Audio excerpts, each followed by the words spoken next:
Đó, nên ngọt khía dương ai chặt đào mà nói xong qua cũng mà căn Campuchia Cyber Cambodia lưu ti một thay mùi và đôi sọp đòn đá trên nơi bênนี้คือdương miền một thiên là bọn muối về dòng pi Zero Trust nàyคือchia concept muối này miền ca bên dùng nông ca lương mòn dây nơi bên là dương liệt chom security architect nè chẳng thì phải cái lừa concept Zero Trust chẳng là mấy xoay vô concept Zero Trust mình lúc đó thì anh ấy chắc cũng phải chia nằm bốn á xoay vô cái concept nằm bốn sẽ tới Zero Trust nhưng miền Việt vẫn như lô Philip đại kỷ niệm chuẩn bị một rúp này giờ Zero Trust nứng mò pi thang thực tế Việt Nam được nên khi ông xôm một câu chuyện kênh nơi chun từ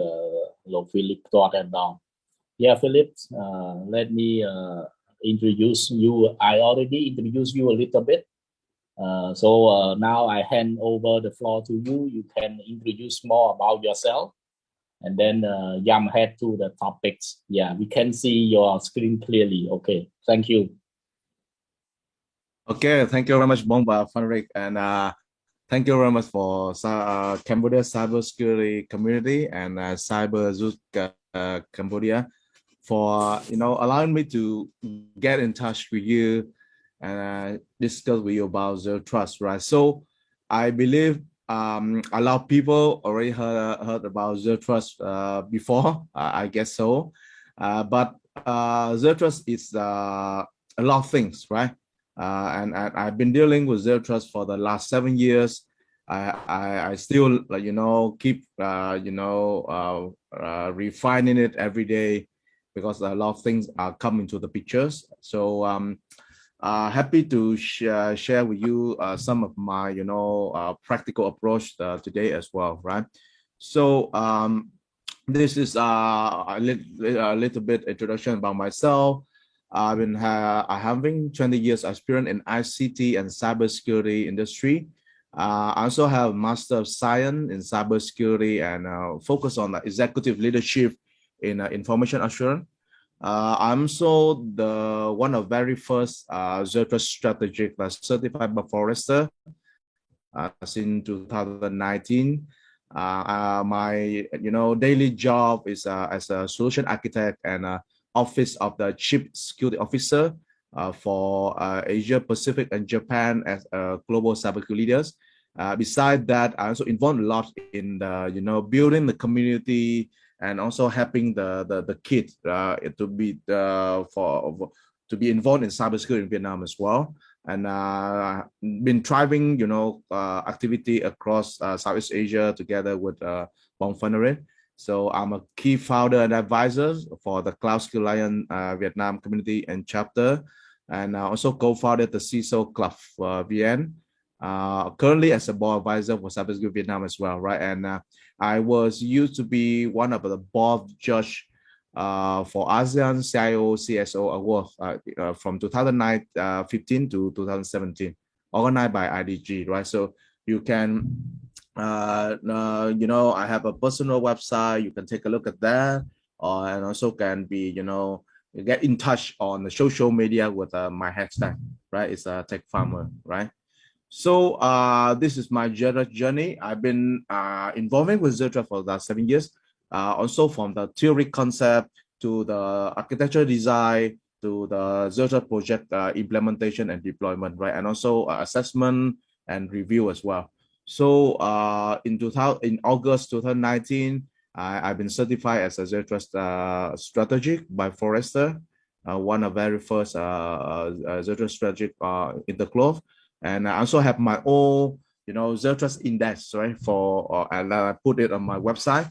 So typically, you when you search Zero Trust on Google, right, you will see tons of results, right? But it really makes you confusing, right? So I already put in the Zero Trust index with leveraging on the standard and genuine information from Forrester, from NICS, from NSA, from CISA, right, and also other third-party reference as well.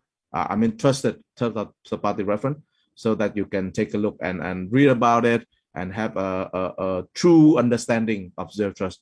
Because why I use the term true understanding? Because there's so many, wrong thinking about zero trust, wrong approach about zero trust as well, right? Because those are very generic, right? But you can approach zero trust from multiple perspective and multiple way to do that, right? But not all the way is correct, right? It's not all the way of approach is proper. So that's why we need to have the best way, right? The best way possible, I would say. And in this presentation and sharing, I will share two way of approach, right? One way officially from Forrester, and one way that I based on my real world experience, right? So you can take a look from both sides of the world, right?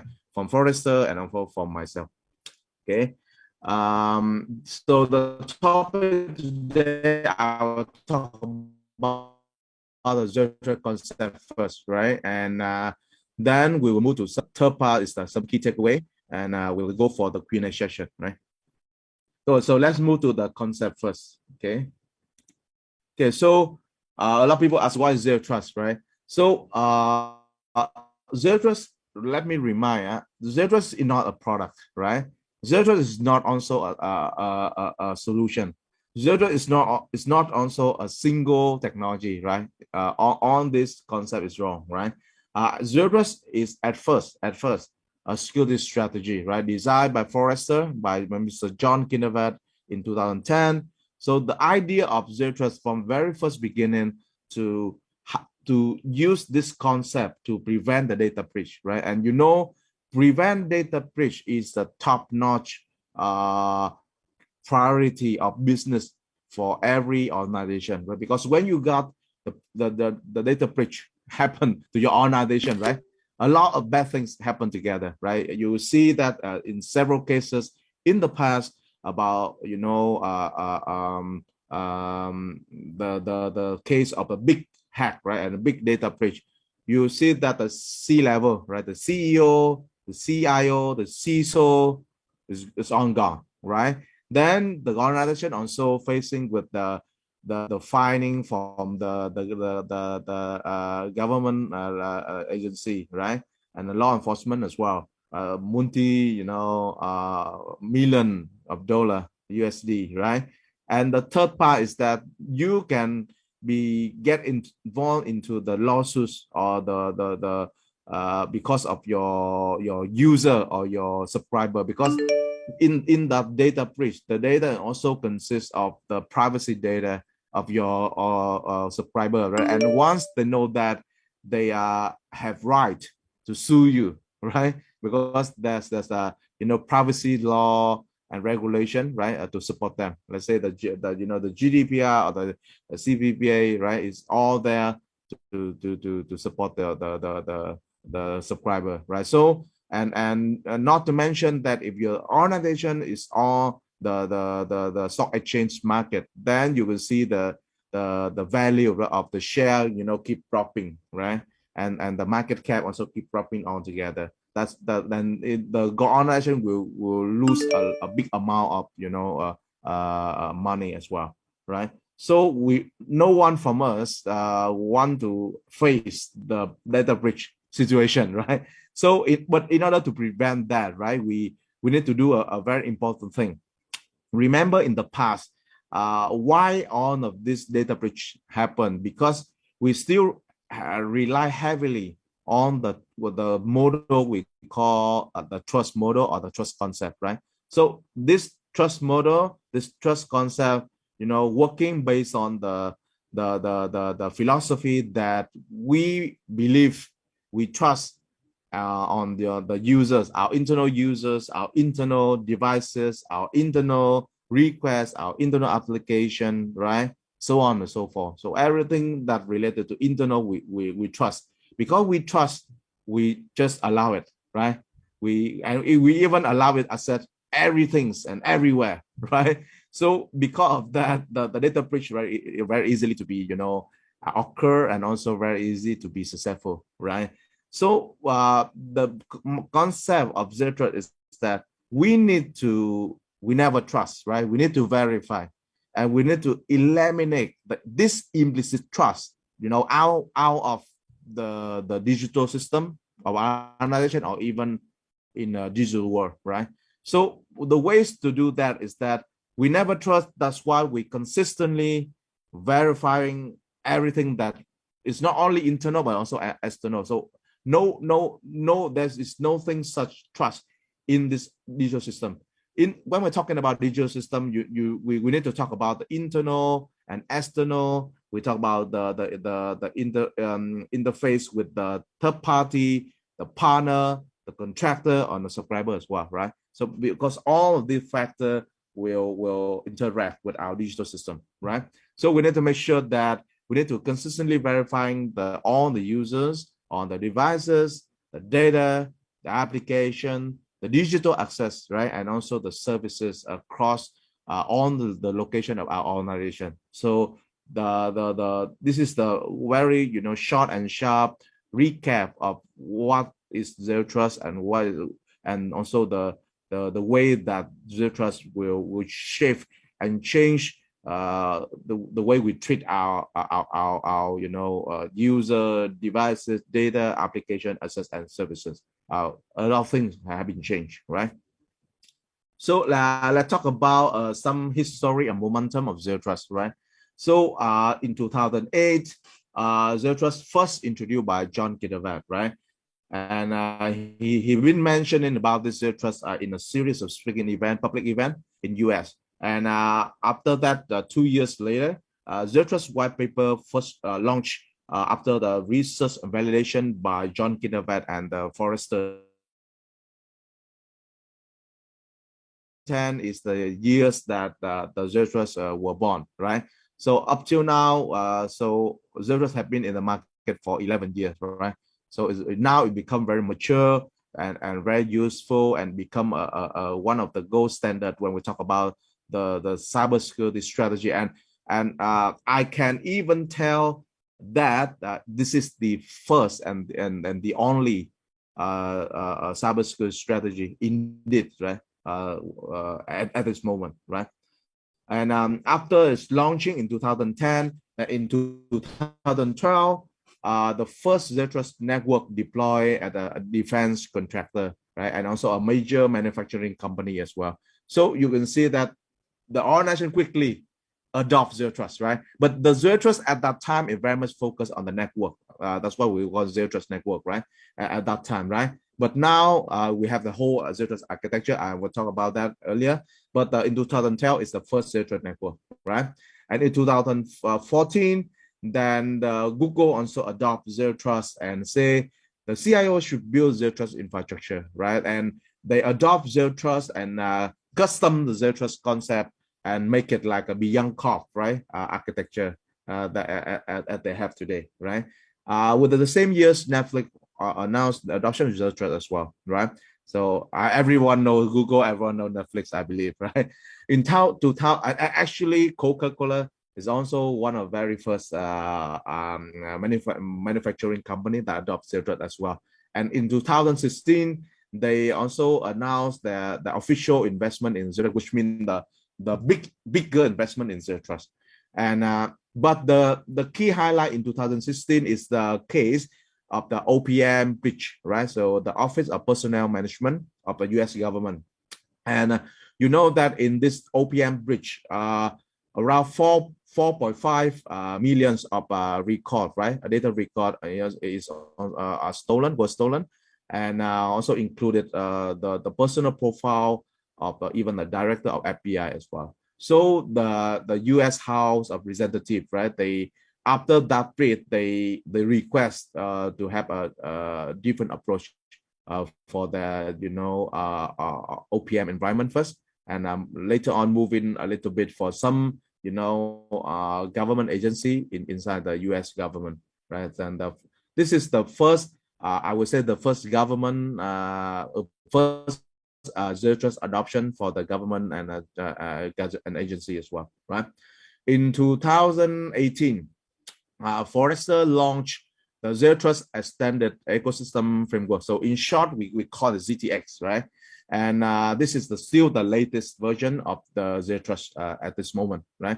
And in 2020, NICS, right, the National Institute of Standard and Technology in US, they officially launched the SP 800-2007, right? And for Zero Trust architecture, and make Zero Trust architecture become a standard, right?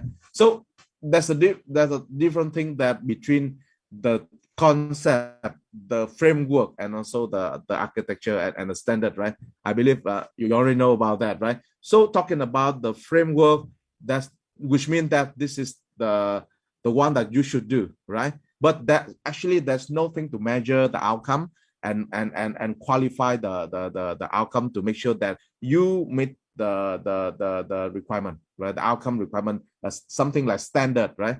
But with the standard in the next SP 800-207, they had come out of some outcome as well, but it's still very basic one, right? That's why in 2021, if you take a look at the President Biden cyber executive order, in that cyber executive order that he released in May 2021, then you see that that executive order mentioned, I would say, more than 10 times about Zero Trust architecture,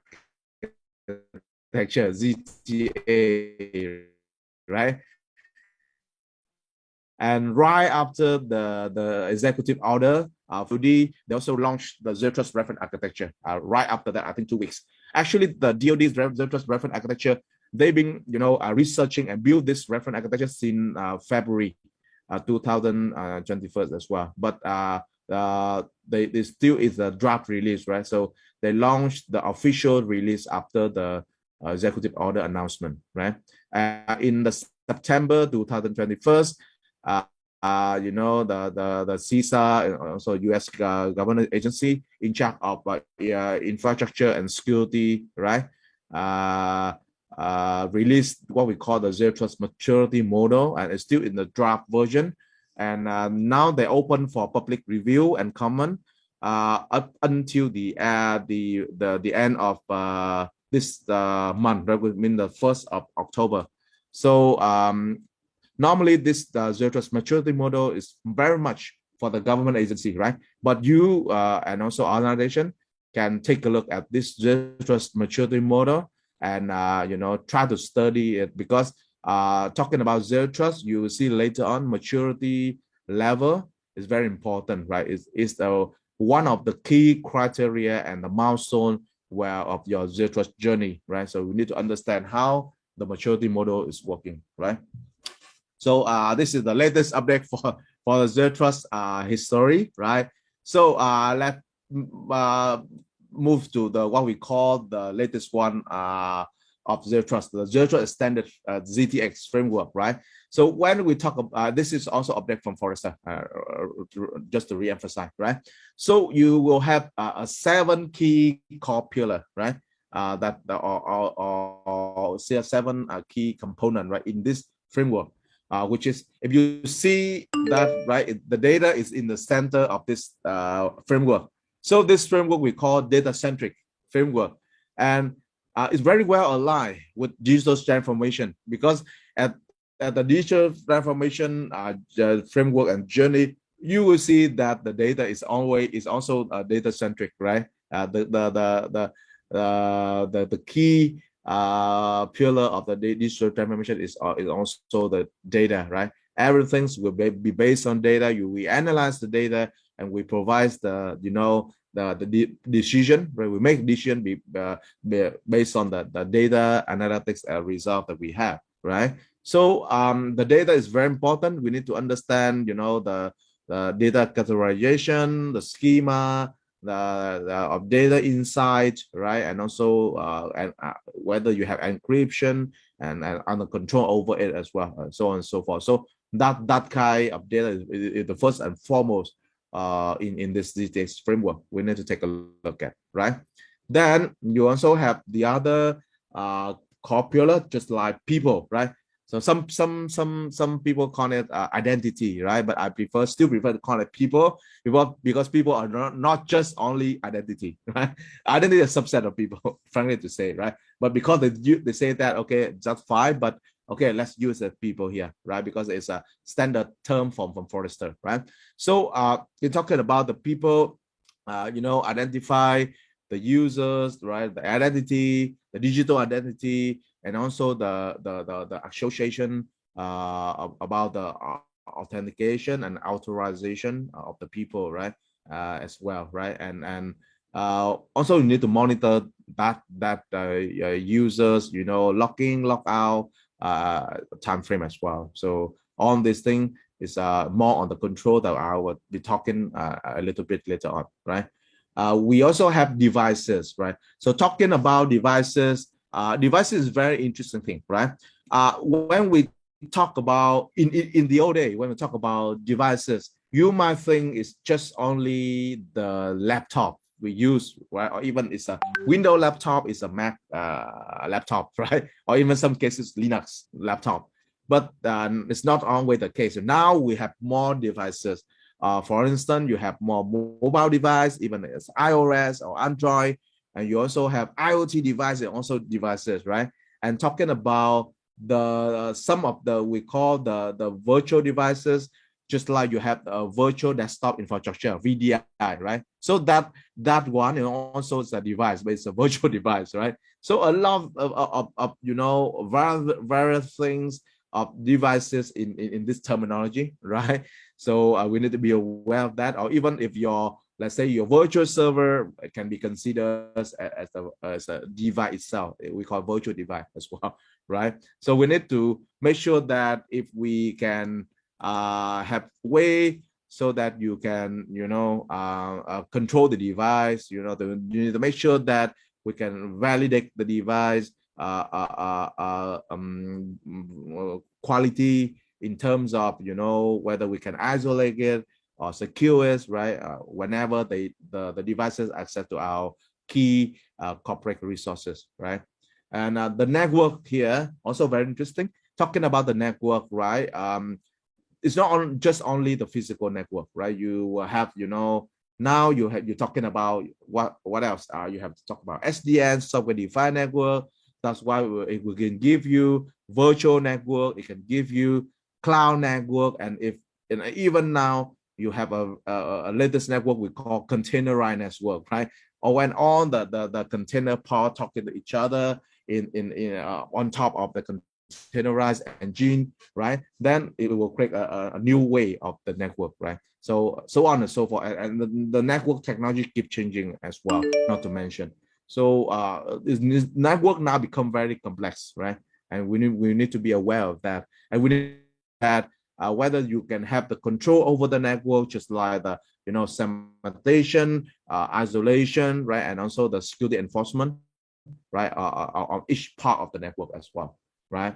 So and of course the popular number 5 we call workload, right? So when we talk about workload, you can imagine that it's a cloud computing environment, right? And talking about cloud computing environment, you also have a lot of kind of deployment for the cloud, right? We will talk about the private cloud, the public cloud, the hybrid cloud, and the multi-cloud strategy all together as well. So it's quite complicated, and deep to the level of workload. We also talk about the virtual machine.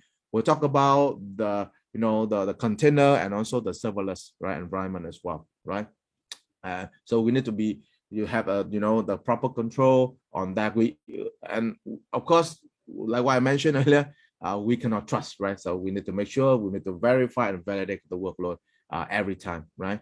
And the next is the rest 2 copula is the 2 round circle you see on the right, on the route, right? The route, another route circle, we call it visibility and analytic, right? So visibility analytic is the way it works just like that. It will try to get all the visibility across the 5 copula. You need to have both things at the same time. You need to have the broad visibility plus the deep visibility at the same time. and across the core pillar. So which means that you need to have to see what the people are doing.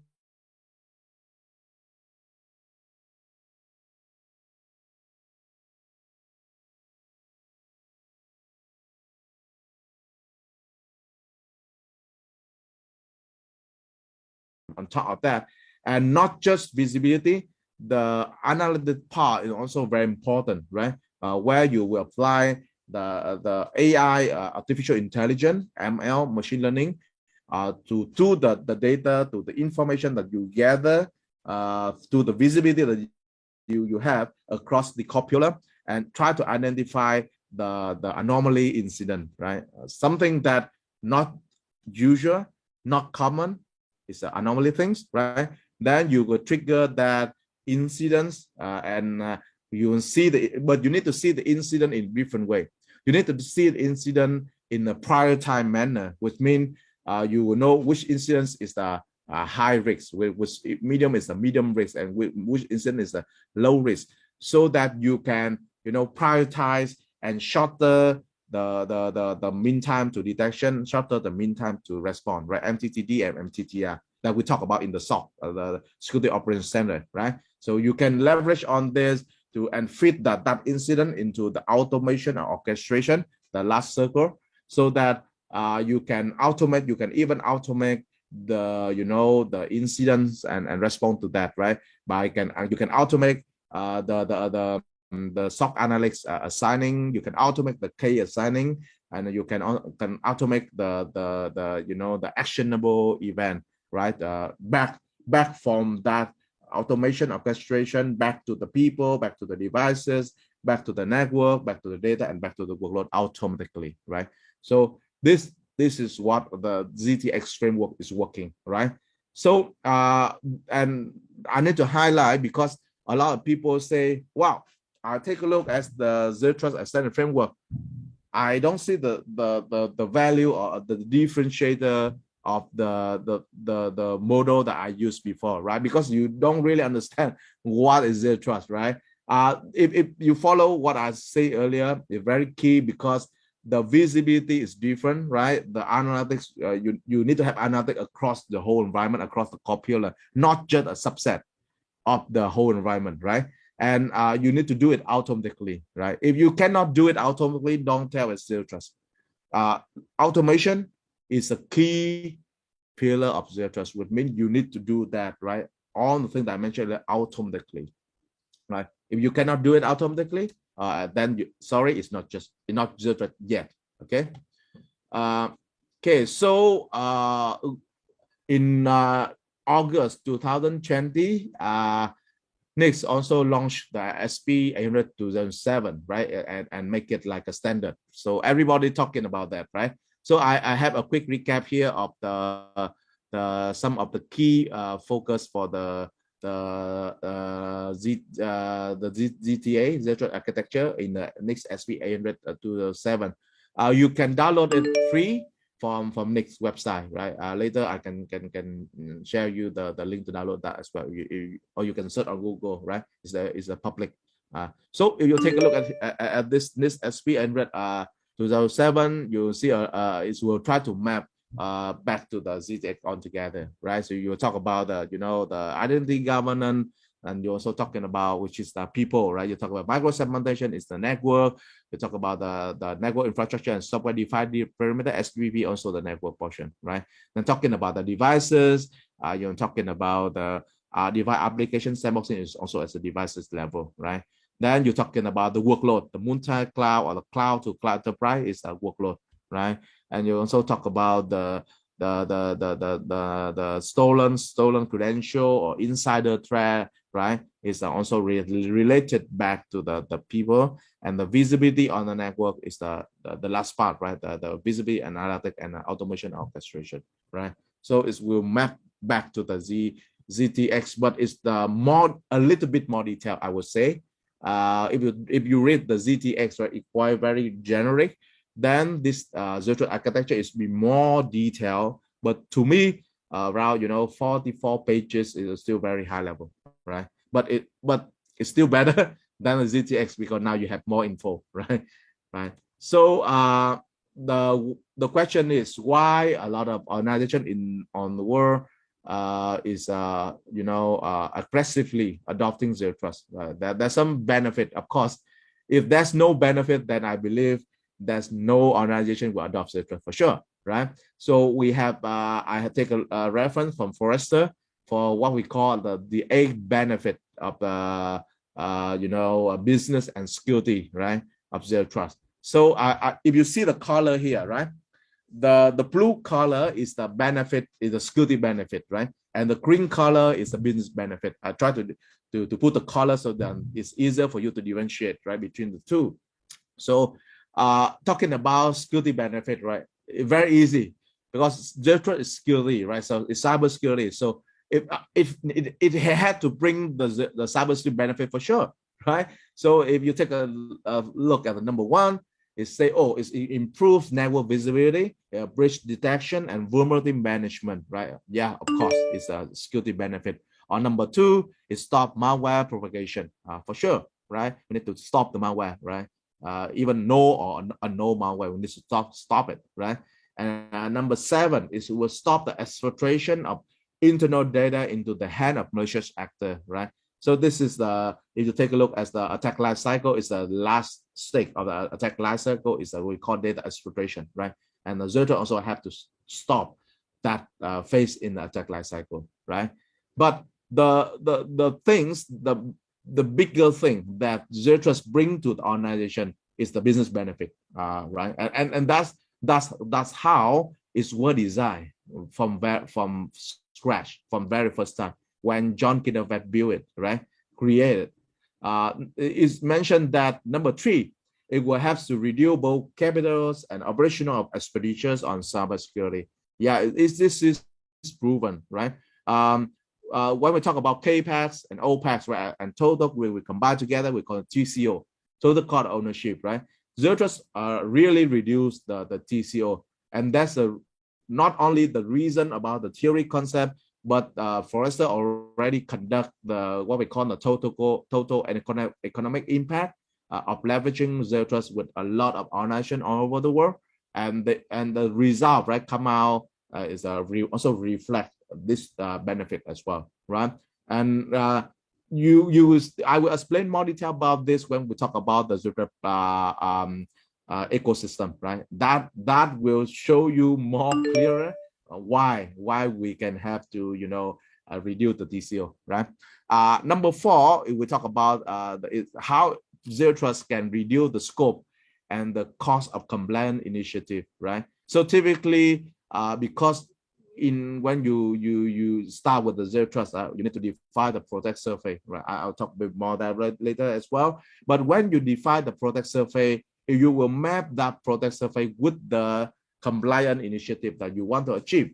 For instance, if you are from financial services organization or the banking, you may think about the PCI-DSS, right? Or if you are a generic organization, you might want to achieve the ISO to 701, right? Then if you map that protect surface together with that, you will see that the scope now becomes smaller and really niche, right? Really focused. And because the scope, you can define it straight from the very first beginning, rather than the old day, you cannot define the right scope from the first beginning. Then you build very big scope. Then you slowly reduce, right, the scope up until it fit the compliance initiative. Then you're starting to do it, right? It will take a lot of time, right? So now with zero trust, you can define the right scope from the first beginning, and because of that, it will help you to save the cost, and the money, and time and effort of the organization as well, right?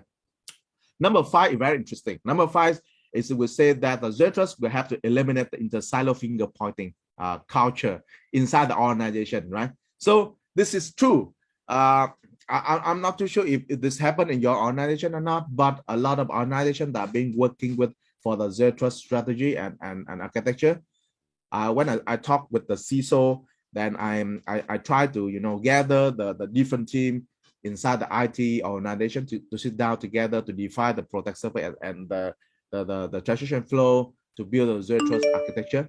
Then I realized that there's actually a silo and independent working across the department, right? So you have the application team, you have the network team, you have the cybersecurity team, and three of them normally working in silo, right? Not to work very closely together, not to communicate, closely together at this moment, right? So normally the application team, they will build the application, then they call out the cybersecurity team and say, hey, cybersecurity, do the pen test for my application, do the vulnerability assessment for my application, right? Then they call out the network team. Oh, my network need to access to this port number, to the service number, to this protocol. Please open that network for me, right? But it doesn't work that way in the world of zero trust, because if you do that way, you're still going back to the legacy approach, right? With zero trust approach, on this three team, we need to sit down together from the very first beginning when you're starting to build a new application, right? So that the team will discuss about the what we call the software security architecture. We're talking about the security control and also the network access, right? For the application, from the design one phase of that application, right? And by working in that model, all three teams were working very closely together. They are open. They feel comfortable to work together. So every new things they work that way, right? It was saving the time of launching the app to the market, right?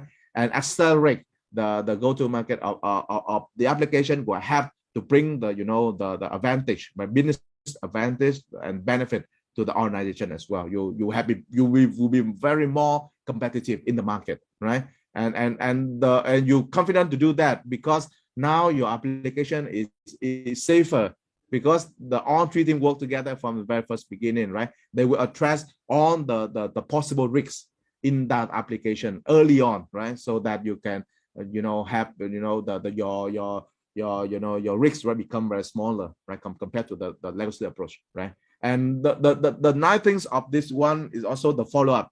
Once the IT department, you have the application, the network, the security working together, and you build up, a security culture, the IT organization can have to influence the other department as well by the same culture, right? And the IT team will have to influence the sales, the marketing, the HR. Then it's open to the whole organization. And zero trust approach across the whole organization will help you to build a proven and future-proof cybersecurity culture, right? As you move into your digital transformation journey. And that is the one very key achievement, right? And I would say the top priority of the cybersecurity program, right? Cybersecurity culture will play a very important part on that, because when we talk about people, technology, and process, right?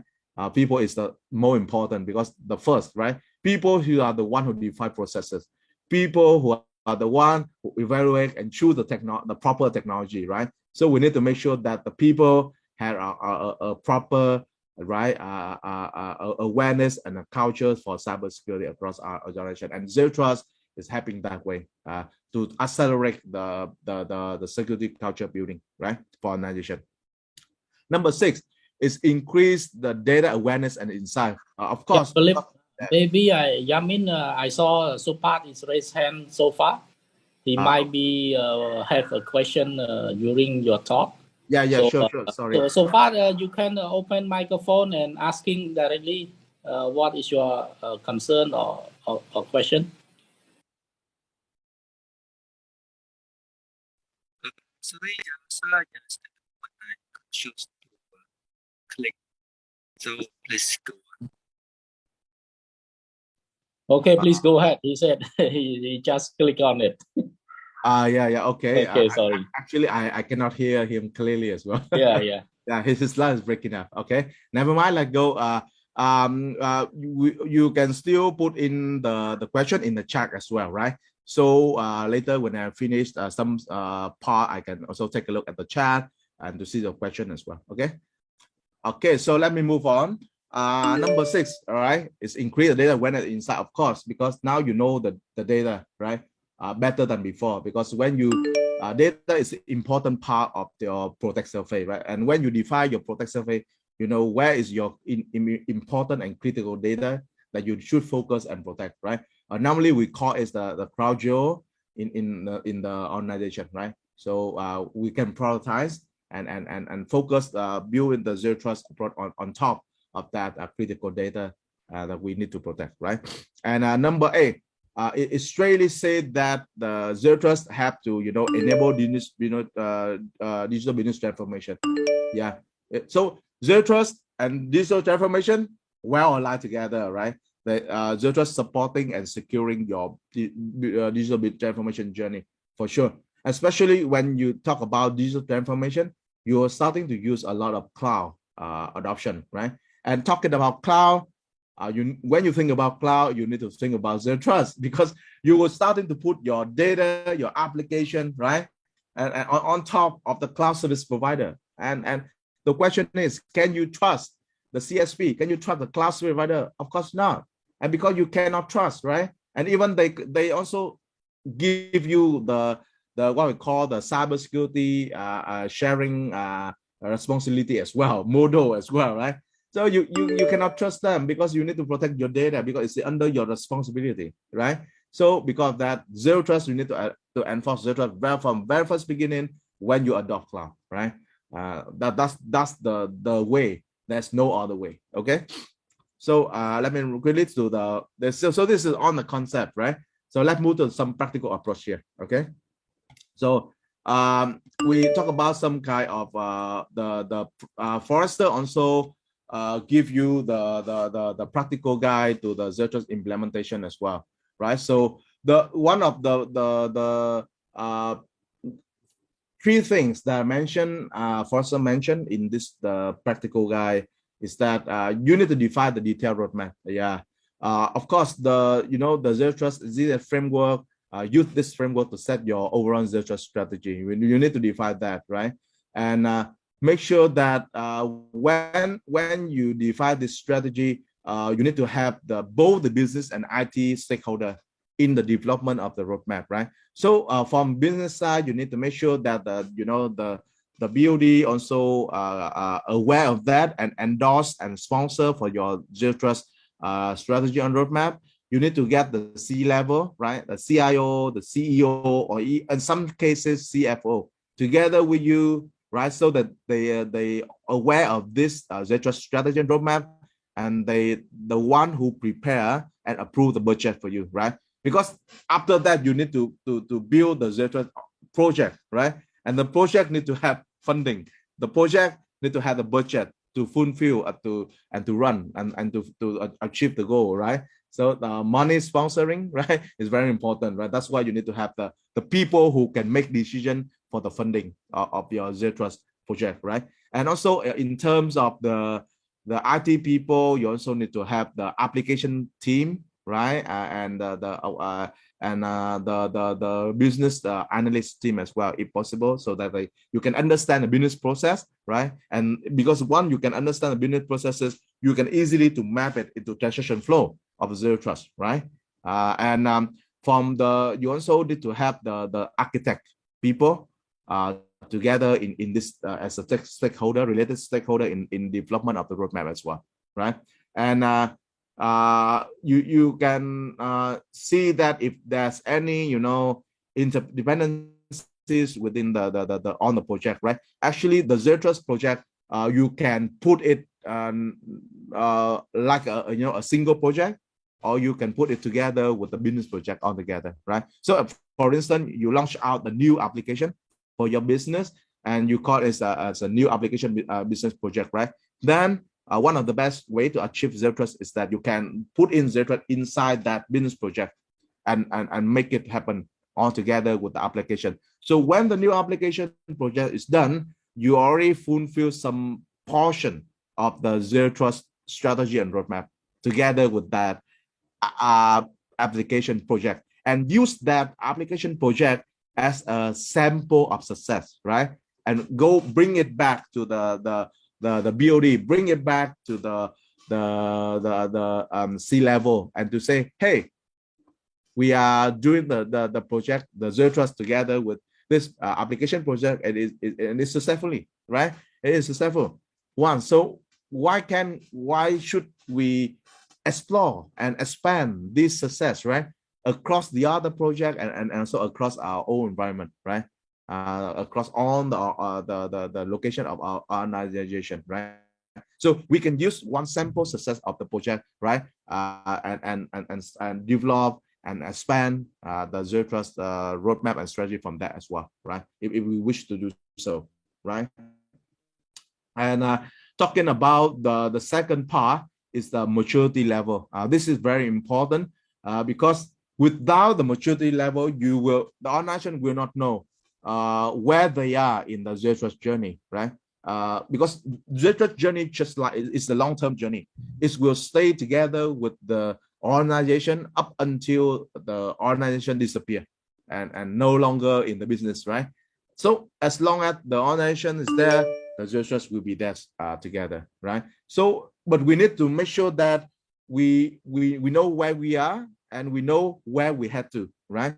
So in order to know where we are in the Zero Trust journey, we need to have a current baseline, right? So the current baseline is somehow like to answer the question where we are in the Zero Trust journey, right? What kind of capability on the technology that we have, right? Already have and well aligned with Zero Trust. So in the real world, I can say that the organization somehow they have some kind of control and some kind of capability that related to Zero Trust already. You will not start the Zero Trust journey from zero, right? Because you already have some, right? But you need to know where is that, right? And map it back to the ZTX framework so that you will know exactly for sure, okay, for that portion, I already have this, but I still short of this. I need to get it, right? And for how long? Let's say I need to achieve that in the next year so that this core pillar of Zero Trust become biggest or the most level in maturity. So talking about maturity level, Forrester defined that the 3 level of maturity model in the maturity model. So you will have as the first one is we call beginner, then the second maturity level they call is intermediate, and the last one Forrester called it advanced, right? So normally from what I can see in real world and especially across this region, Southeast Asia, most of the organizations start with the in between beginner and intermediate, right? Some big organization they can start from intermediate, but rarely the organization start from the advanced level, right? In the Southeast Asia region, right? So we need to move toward from the beginner to the intermediate and advanced, right? And we have that's why we need to build the roadmap, right? Because the roadmap will map to the maturity level as well, right?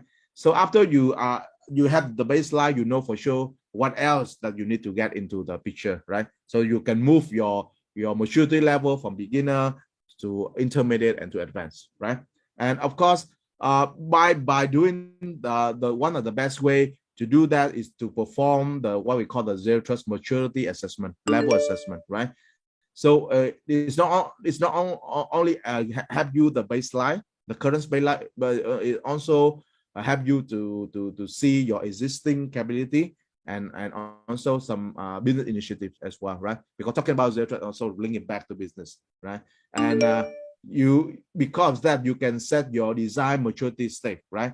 To say, okay, now I already as a beginner maturity level, I want to reach the intermediate maturity state in the next 2 years, and I want to achieve the advanced maturity level in the next 5 years, right? So you set the goal, you set the state, you set the time frame to achieve that, right? And you can once you have on this thing, you will shape it into a full detail strategy and roadmap, and you present to the board, or you can even present to the business management, right, to tell about your plan, right? And talking about when you talk about the board and also the business management, you will need to have a proper plan, a very detailed plan, your goal, your milestone, your mature design material stake, and time frame to achieve that, and also the project, right? You need to build the project and map to that, you know, plan and the roadmap, and you know, and that project will tie to which core pillar of the Zero Trust standard framework as well, right? So demonstrate to the management and the board that you already have planned for that, right? And typically, from what I can see in the real world, the one who will be in charge for the Zero Trust strategy and roadmap, right, should be the CISO, right? The Chief Information Security Officer, and this CISO should report directly to CEO and also to the board. That's the best way, right? If the CISO still report to the CIO, right, then I can tell you the Zero Trust is just halfway, right? The Zero Trust need to bring up to the board and the C level, and the only way to do that is the best way to do that is the one who really in charge, who really responsible for the Zero Trust program, right, should talk directly, communicate frequently, right, and directly with the business stakeholder, the business decision maker, rather than talking, you know, indirectly to the CIO and get a CIO to talk to the board and business management. That's just halfway to Zero Trust, right? This is the real world experience from what I can see, right? And when we present to the board, in the practical way is that we need to make to be clear about, you know, what's the benefit of Zero Trust, right? Back to the 8 business and security benefit that I shared with you earlier from Forrester, you need to use that and tell with the business management and business decision maker, right? And focus on the top 5 business benefit that I highlight, right, earlier, right? And you also need to mention some other benefit as well. For instance, if you have the Zero Trust strategy for your business, then you will have more customer. So the funny things I will always say is that use Zero Trust to build trust of your user, of your customer, right? It sounds like you know, the very funny thing, right? But it's the right way, right? Build the Zero Trust, right? Use Zero Trust to build the customer trust, right? And that's customer trust is the trust in your application, trust in your service, and trust in your branding, right? Because the customer, your subscriber, your customer, or even your partner, your third party, right, will know that your organization is moving to Zero Trust, right? And you do it in a professional way. You really serious to that Zero Trust journey. You don't do Zero Trust for fun, or even you don't do Zero Trust because the other organization or even your competitors is also doing Zero Trust, right? That's not the right approach. You do Zero Trust because you see the value, you see the true benefit to your organization, and you use that benefit and bring to your customer as well, right? And when you build the Zero Trust strategy, the content is very important. I will tell you, right? Don't build a very huge content, complex content, right? Just make it short and sharp, right? And follow this practical guide from Forrester.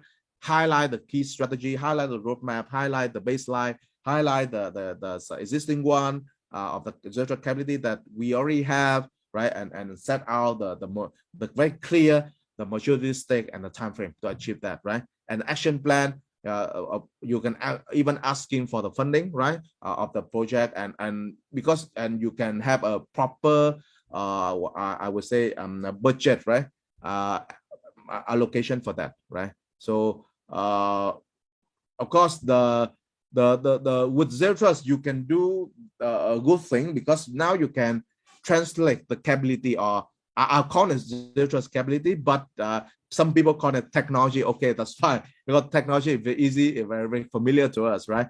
So you can easily transform and translate the technology mapping to business benefit, right?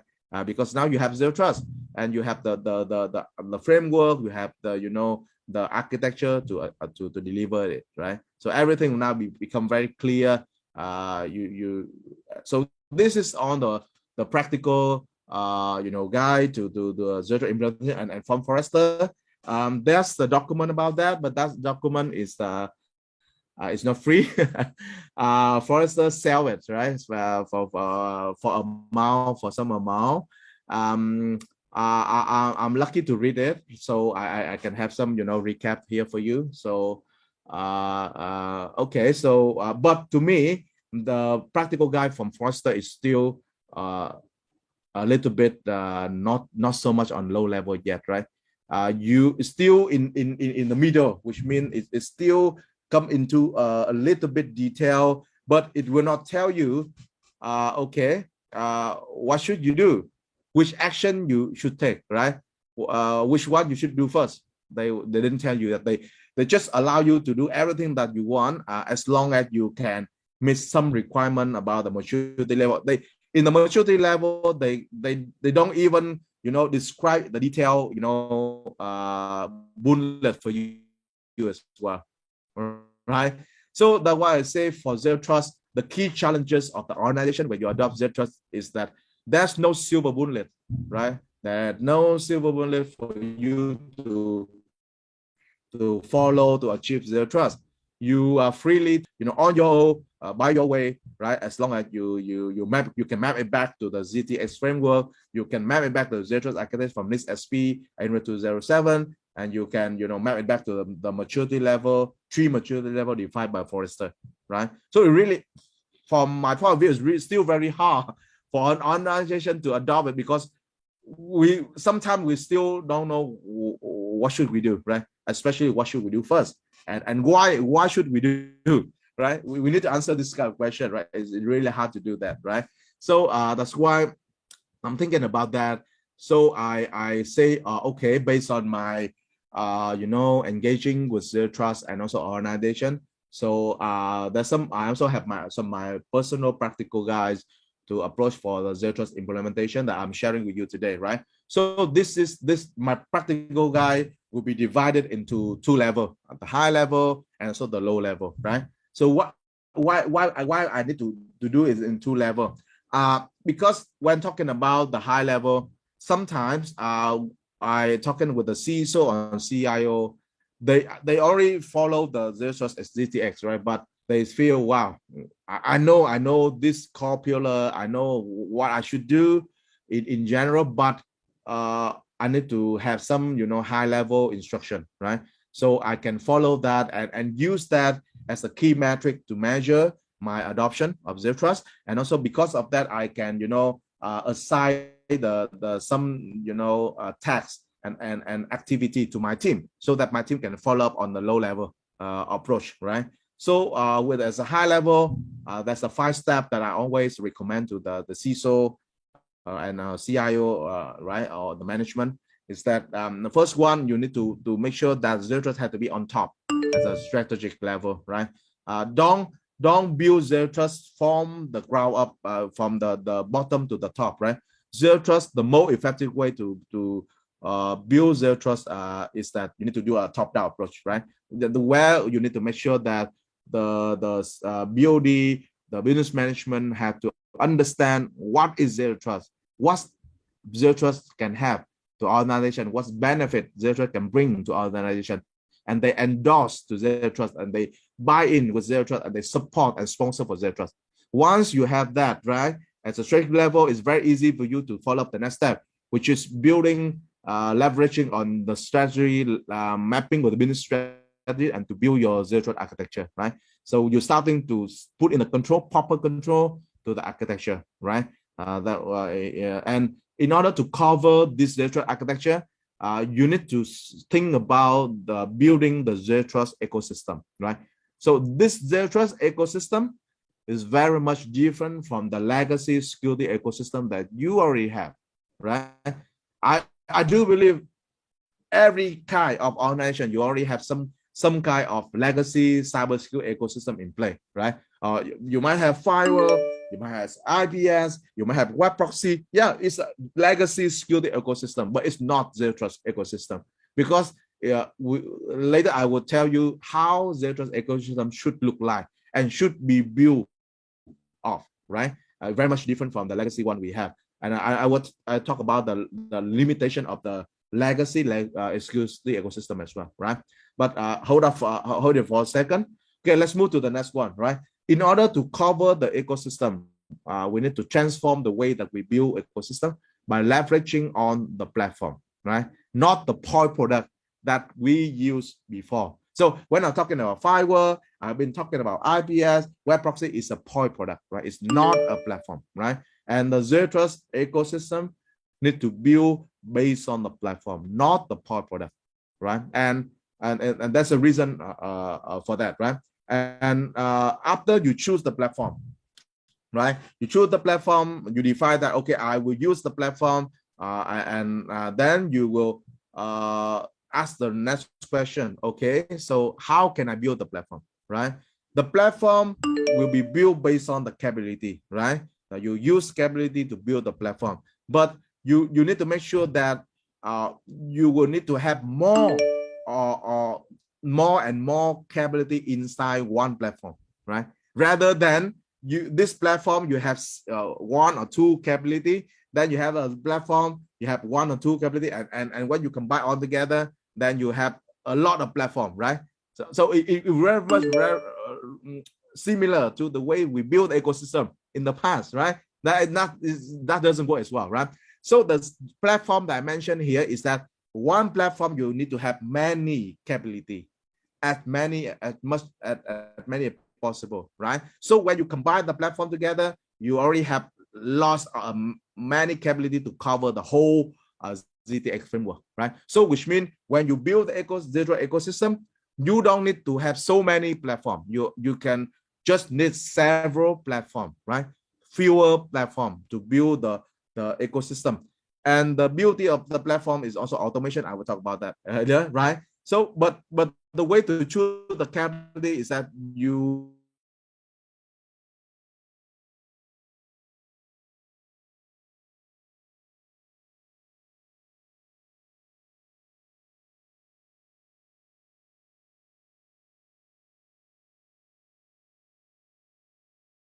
and the innovation of that ecosystem provider in terms of Zero Trust, right?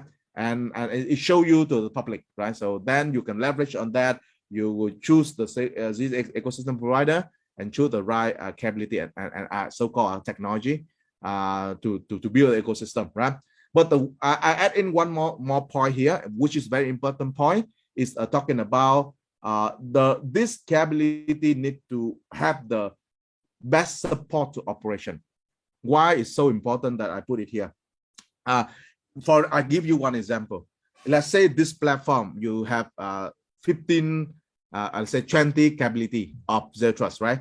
The other platform number 2, also have 20 capability of Zero Trust. So in terms of capability, it's equal of these two platforms, right?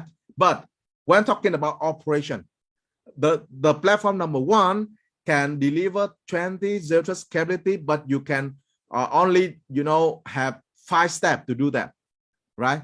Why the platform number 2 also deliver 20 capability of Zero Trust, but you need to do it in 20 steps, right? So in terms of capability is equal, but in terms of operation, you see the difference, right?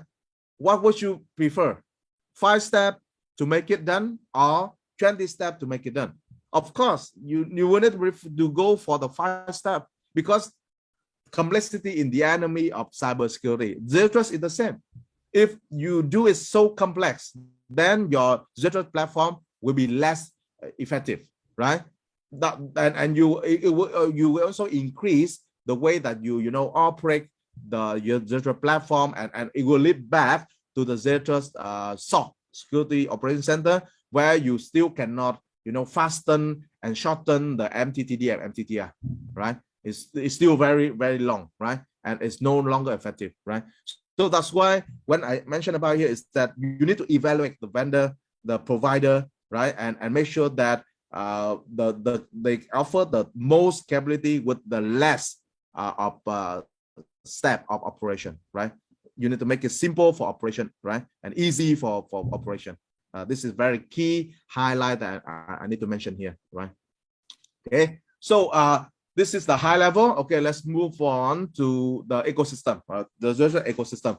So in the old day, you will have legacies cybersecurity ecosystem where you got, you know, a lot of point product, right? You have firewall, you have IPS, you have AV, you have web proxy, you have DLP, you have APT, right? So on and so forth, and you put all together in your environment, right? And all is very distributed, right?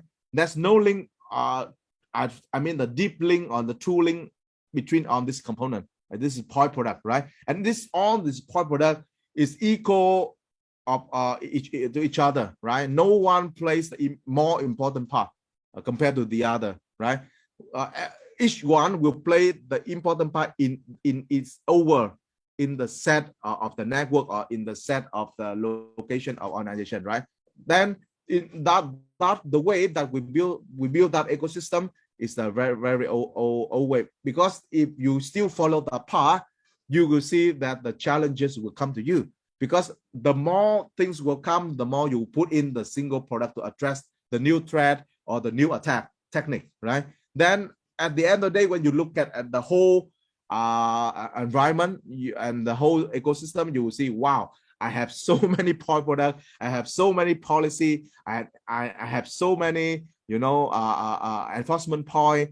I need to, you know, have a really complexity in my operation and orchestration, right? So that one is the old story already, right? So now with the Zero Trust ecosystem, the way that you look at it, you should look like this.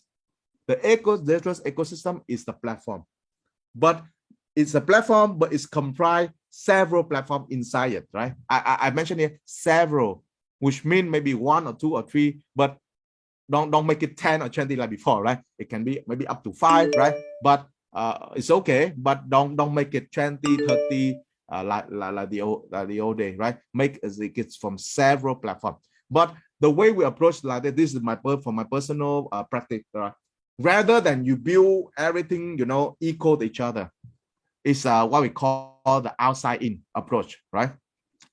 Let's change the way.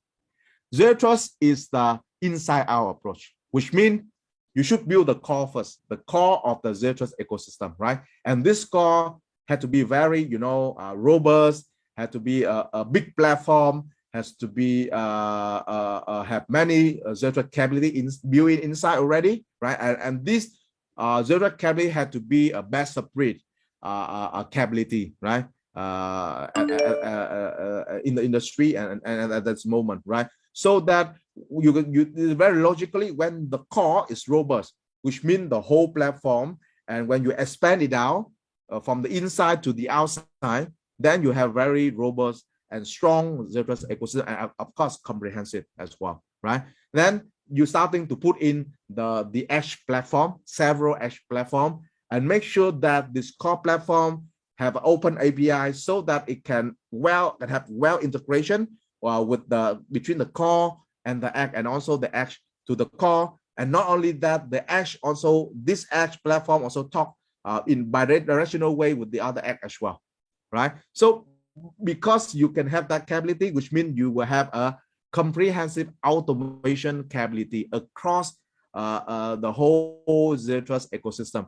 You will have the deep integration between the platform, because now it's a two-way of integration, not just one way like before, right? In the old day, when you talk about integration, normally it's one way. Okay, this one talk the other to the other one, and that's it. Or even that one responding back, but it's not because that the original one triggered or original request, right? So it doesn't work that way in Zero Trust ecosystem.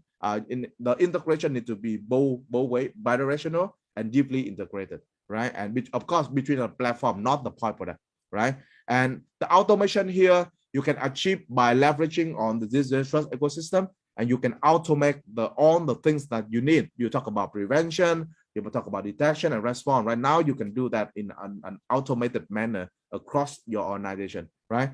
And talking about collaboration.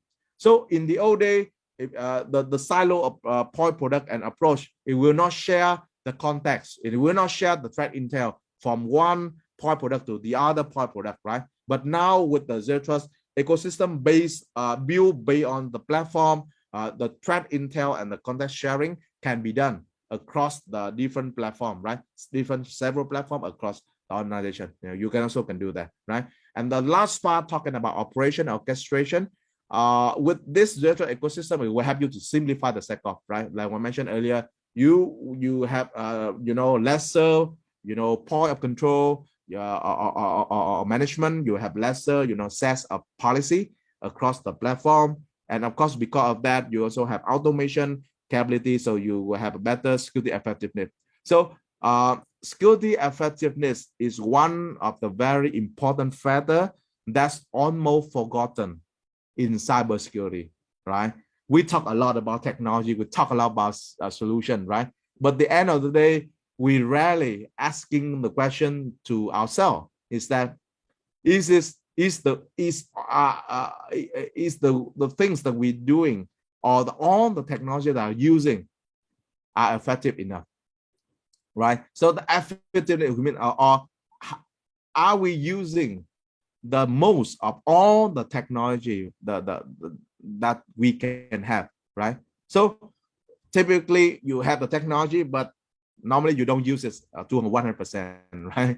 So because of that, you cannot optimize the performance. You cannot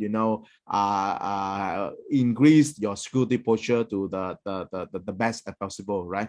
So with zero trust, you will see the value of the security effectiveness, right? Because of this zero trust ecosystem can show you the value, that kind of value. And of course, return on security investment, the ROCE, right? You easily can get it in a shorter time frame, right? Compared to the old day, right? And in the left hand side, I also give you the mapping how this zero trust ecosystem you can put in line well together with the Gartner adaptive security architecture, right? So if your organization already have some mapping or already have some adaptive security architecture built based on the Gartner model, then the zero trust ecosystem will fit nicely into that architecture as well. And you will see that's a well alignment between zero trust architecture and also this Gartner adaptive security architecture as well, right? So because why I put this way, because a lot of customers asking me, wow, I already have a lot of things with Gartner architecture, security architecture. So now you tell me about adopting zero trust, which means that I need to throw away all the things that I invest in the Gartner adaptive security architecture. No, it's not that way, right? On the ecosystem and architecture from zero trust, you can fit nicely and have a mapping together with what you have today, right? You don't need to throw it away. You just remap it from this Gartner adaptive security architecture, point back to the control that you will use, map it back to the control that you will use in the zero trust architecture. Then you're fine, right? You're ready to go. Okay. So the question is, so why the platform approach for zero trust, right? So Forrester already mentioned it in the last two reports, right? So the first one is in 2019. So I take a screenshot here and you see, right? This is for what Gartner mentioned, right? Gartner mentioned that the platform are powerful, right? And you will need to use the platform, right, to achieve for zero trust. And they can even mention that you should look in for organizations seeking to enable zero trust as the long-term goal can get real benefit from choosing a single vendor, but that vendor need to offer integrated and real-world capability, not just marketing. Right. So this is from Gartner, from Forrester, right? So what does it mean? So this platform can be, you can have a single vendor or what we call the single zero trust standard ecosystem platform provider to give you the zero trust platform. And this zero trust platform can cover not just single core pillar of ZTX. This single platform coming from this ecosystem platform can cover multiple core pillar at the same time. So if you can have that, which means that you have lesser platform, right, to cover the whole ZTX environment, right? It will be easier for you, and you will the integration between the platform is also simpler, right? So this is what Forrester mentioned in 2019, right? Now with the new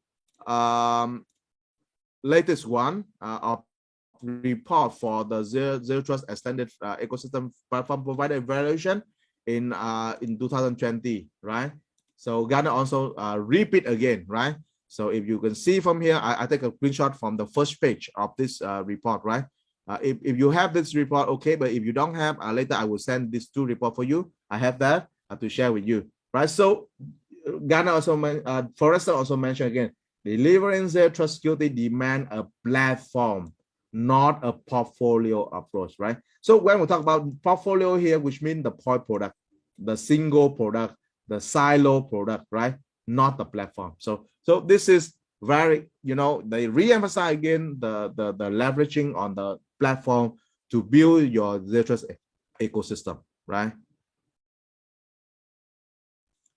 Okay, so let me clear the drawing. Okay, let's move to the next one. Okay, so because Forrester also mentioned about that, right? So no, we just go for the platform, right? So but the next question is, okay, now I agree that I need to go for the platform, but what should I do next? What should I do first, right? So this is my, I would say, step for the a more practical approach as a low level, right? So the first thing I can see is really value to organization is that you should conduct or perform the zero trust standard security maturity assessment, right? So in this zero trust standard security maturity assessment, you will need to do it in two levels, the high level and the low level. So what does it mean? The high level is mean that you need to do it in a very short time frame as a very high level approach, so that you can quickly identify your maturity level from a high level point of view, from a high level perspective first, right? Then after you have that, then you can continue with the low level where you will go to each and every core pillar and do the assessment on that based on the very, you know, granular sets of question. You need to answer it, right? And the way the result of the answer, right, will map to the scoring, right? And at the end of the day, you combine all the scoring, you will know your maturity level, which means your security baseline, right?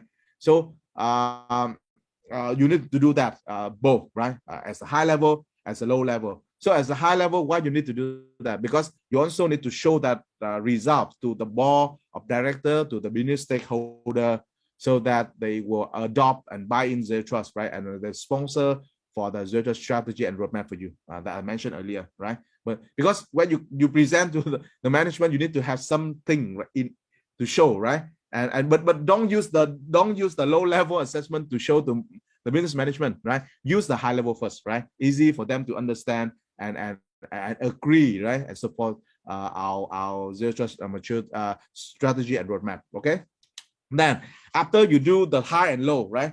Then you will see the baseline, right? So based on that, you already you know, initially identify some kind of protect survey, right? So protect survey is a zero trust terminology, right? So I put it here for easy for you to understand what is protect survey. Normally I call it DAAS, in short DAS, right? So D would mean data, A would mean application, and another H would mean the access. Access here may mean digital access, right? And in some cases, if you put zero trust to the OT environment, I mean operational technology environment, then the access can be physical access as well, right? Your machine, your PLC, right? Something like it also mapping to zero trust, because the impact of the attack, right, can cause the damage to the physical access, and it will cost the money to you as well. Normally in the OT environment, right? So if you put zero trust to the OT, then this asset can also include the physical access as well. Okay, I mentioned earlier, your IAD, your PLC, your sensor, right? And the last part is services, right, as well, right? So once you define the protect survey, you will see, okay, I need to see the transaction flow. So this is the protect survey, right? Transaction flow is the one who, you know, have the transaction to the protect survey, right? Have interaction to the protect survey, right? So we need to see, right, who and what and why, right? assess and approach to this product survey, right? That's why, and you need to do that. You need to see all the transaction flow across your organization, not just a small portion of your organization, right? So this is a very good thing. Normally, this transaction flow, you can start from the business flow, right? The business flow or the business process. You have the business process, then you map it to business flow. The business flow then map it back to transaction flow, right? Just in case you don't know how to do that, right? Talk with the business people, understand the business process, and see the business flow, right? In the IT environment, and map that business flow in the IT environment, map it back to transaction flow in the zero trust environment. Okay. Then the four things is okay. Now I have product survey. I have transaction flow. Then okay, I will need to see which core pillar of the ZTX framework, right, participate in this transaction flow, right? And I need to map the control to this core pillar, to this associate core pillar, right? So by doing that way, you are building the zero trust architecture, right? And once you have that, you need to build the zero trust policy, right, for the transaction flow across the core pillar. You put the control in the core pillar, and you build the policy on top of the control, right, to enforce the policy to the core pillar. And also you will map the capability of the zero trust platform to enforce that policy as well, right? And the last part, which is the last but not least, is very important, is that you need to have a continuous visibility and analytics and automation of question for the whole organization. This is very important, right? No matter how big is your transaction flow, right? How many policies that you have, you need to have that from very first beginning. This is very important because it's the integral part and one of the more important integral part of the zero trust extended framework. That's why I strongly recommend you need to have at least, right? If you cannot have automation orchestration from first beginning, at least please have the visibility analytics, right, from very first beginning when you're starting to build your zero trust architecture, because you will see the value, right, of doing that way, right? Because as a CISO or even at the person who in charge for zero trust, visibility is a top important criteria that you need to achieve, right? Without visibility, you cannot see things happen inside your zero trust architecture, right? You may have the control, but you don't see how your control is behaving. You don't see how things happen after you enforce the control, right? And because you have certain control, so many control, right, and so many policy across the whole core pillar and across the transaction flow, then you need to have a single pane of glass for the visibility and analytics, right, with AI machine learning to help you, pick it up the most anomaly incident, right, across your zero trust environment, right? So that is very important, and I would say visibility is had to be from the very first beginning. Okay, so let's move on to some more detail on this low level. Okay, the first one is what we call the zero trust extended security maturity assessment, the high level, right? I go to a high level first. Okay, so in the left hand side is we call the maturity level, right? So again, like I mentioned earlier, for instance, say you have beginner level, you have intermediate level, and you have advanced level, right? And the professor also mentioned that in order to bring up the level from the beginner level to the intermediate level, the best way is that you need to address the complexity, right, and in the inefficiency that you have in the beginner level by consolidating the point product and the point vendor to the platform, to the lesser platform, right? So and you should prioritize the provider that give you the more capability, right? So what we say here is that more with less, right? You have more capability, but you have less platform, right? You have more capability, but you have less vendor, you have less ecosystem provider, right? So this is the way that you can move from beginner to intermediate, and of course using the same methodology to move from intermediate to advanced, right? So in the advanced level, you can see that in the intermediate, you should adopt, right, a portion of the automation already, right? But in the advanced level, now you can maximize the automation or orchestration, right? Of course, visibility and analytics, like I mentioned earlier, had to be in a little bit portion in the beginner, and you need to have a make it complete, right? In the intermediate. That's the best way. So when you move to the advanced level, you will move up on the capability of the core pillar to the top, right? And also you can have a full and optimize the analytics and automation at the same time in the advanced level, right?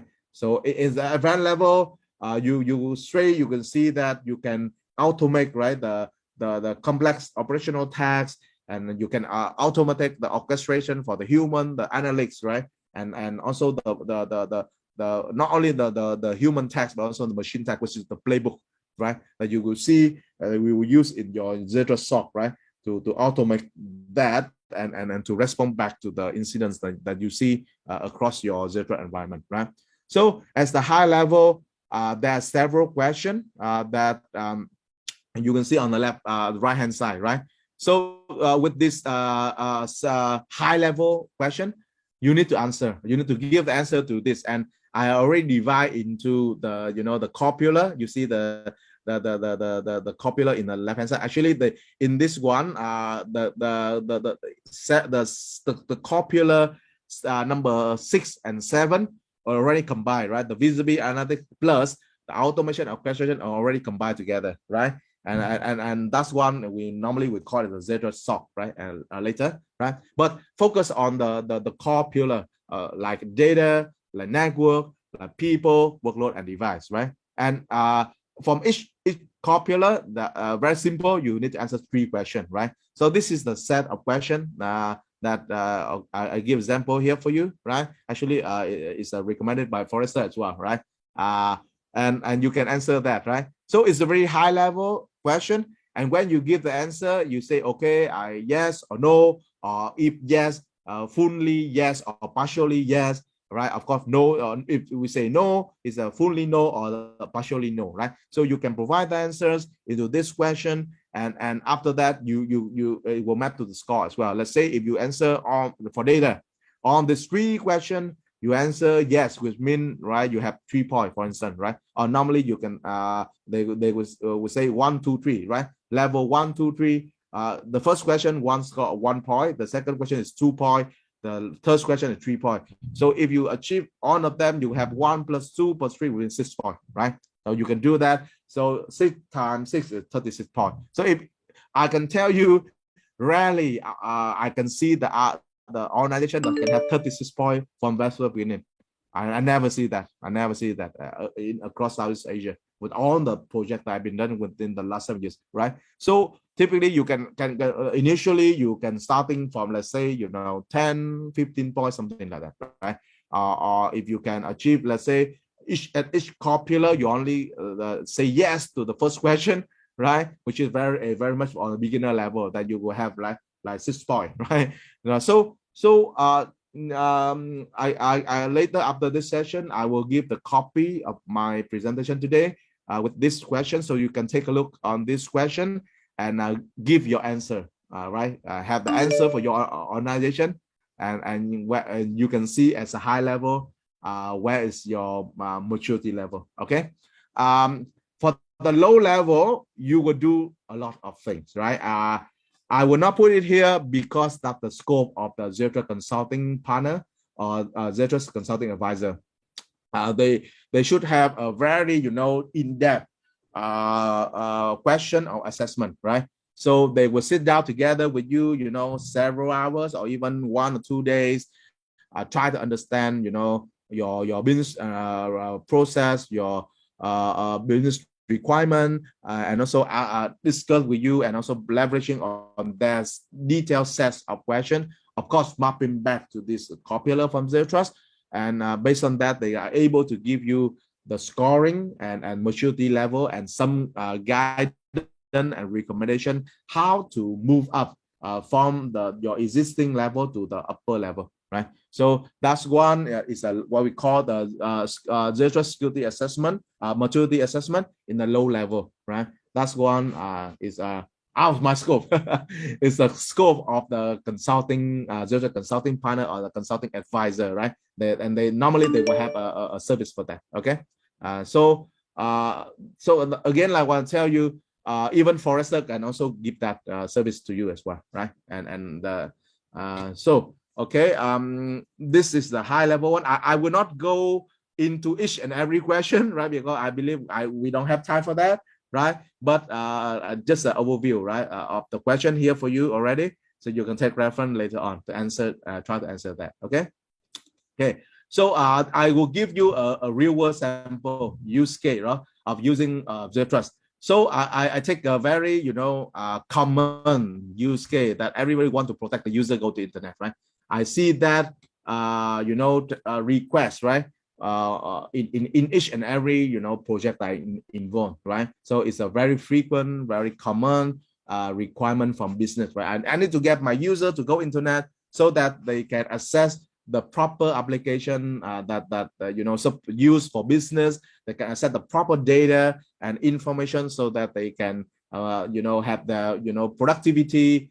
They can maximize their productivity, and they can have a new idea or innovative idea to improve the business as well, right? So when you receive this request, right, what should you do? The first step, you need to define the protect surface in this scenario, or in this business use case, or in this business scenario, right? So on the left hand side, you have the user. On the right hand side, you have internet, right? So where is my protect surface, right? So I already list down from here. The protect surface you also have protect surface on the user side, and you also have protect surface on the internet side as well. So talking about the protect surfaces in the user side, right? So because the user also need to use the devices, right, to access the internet. So in this scenario, you also need to have device, right? So on the device, you also have some kind of corporate data, right? So you need to protect that, because once the users connect to internet, right, you may have the chance that this corporate data, right, will move to internet together, right? So you need to protect that. That one is also protect surface, right? So another one, the protect surface, we're talking about the application or the service that the users use to access internet, right? You will need to ask the question, what are these applications? What are these services, right? You have to name it. You cannot say, oh, I just allow you to go to internet, right? You cannot do that way, right? We need to make sure that we know exactly which application or which service, right, allowed by these users, based on our enterprise policy to access internet. You need to have that in detail, right? Because based on that, you need to protect that as well, right? And you also have the access here. The access here is the device that you use to access the internet. The device can come in multiple form factor. You can use, let's say, the Windows machine, or you can use Mac machine, you can use Linux machine, you can use your iOS or Android, tablet or phone, right? Different type of devices here. We need to have a list of detail, right?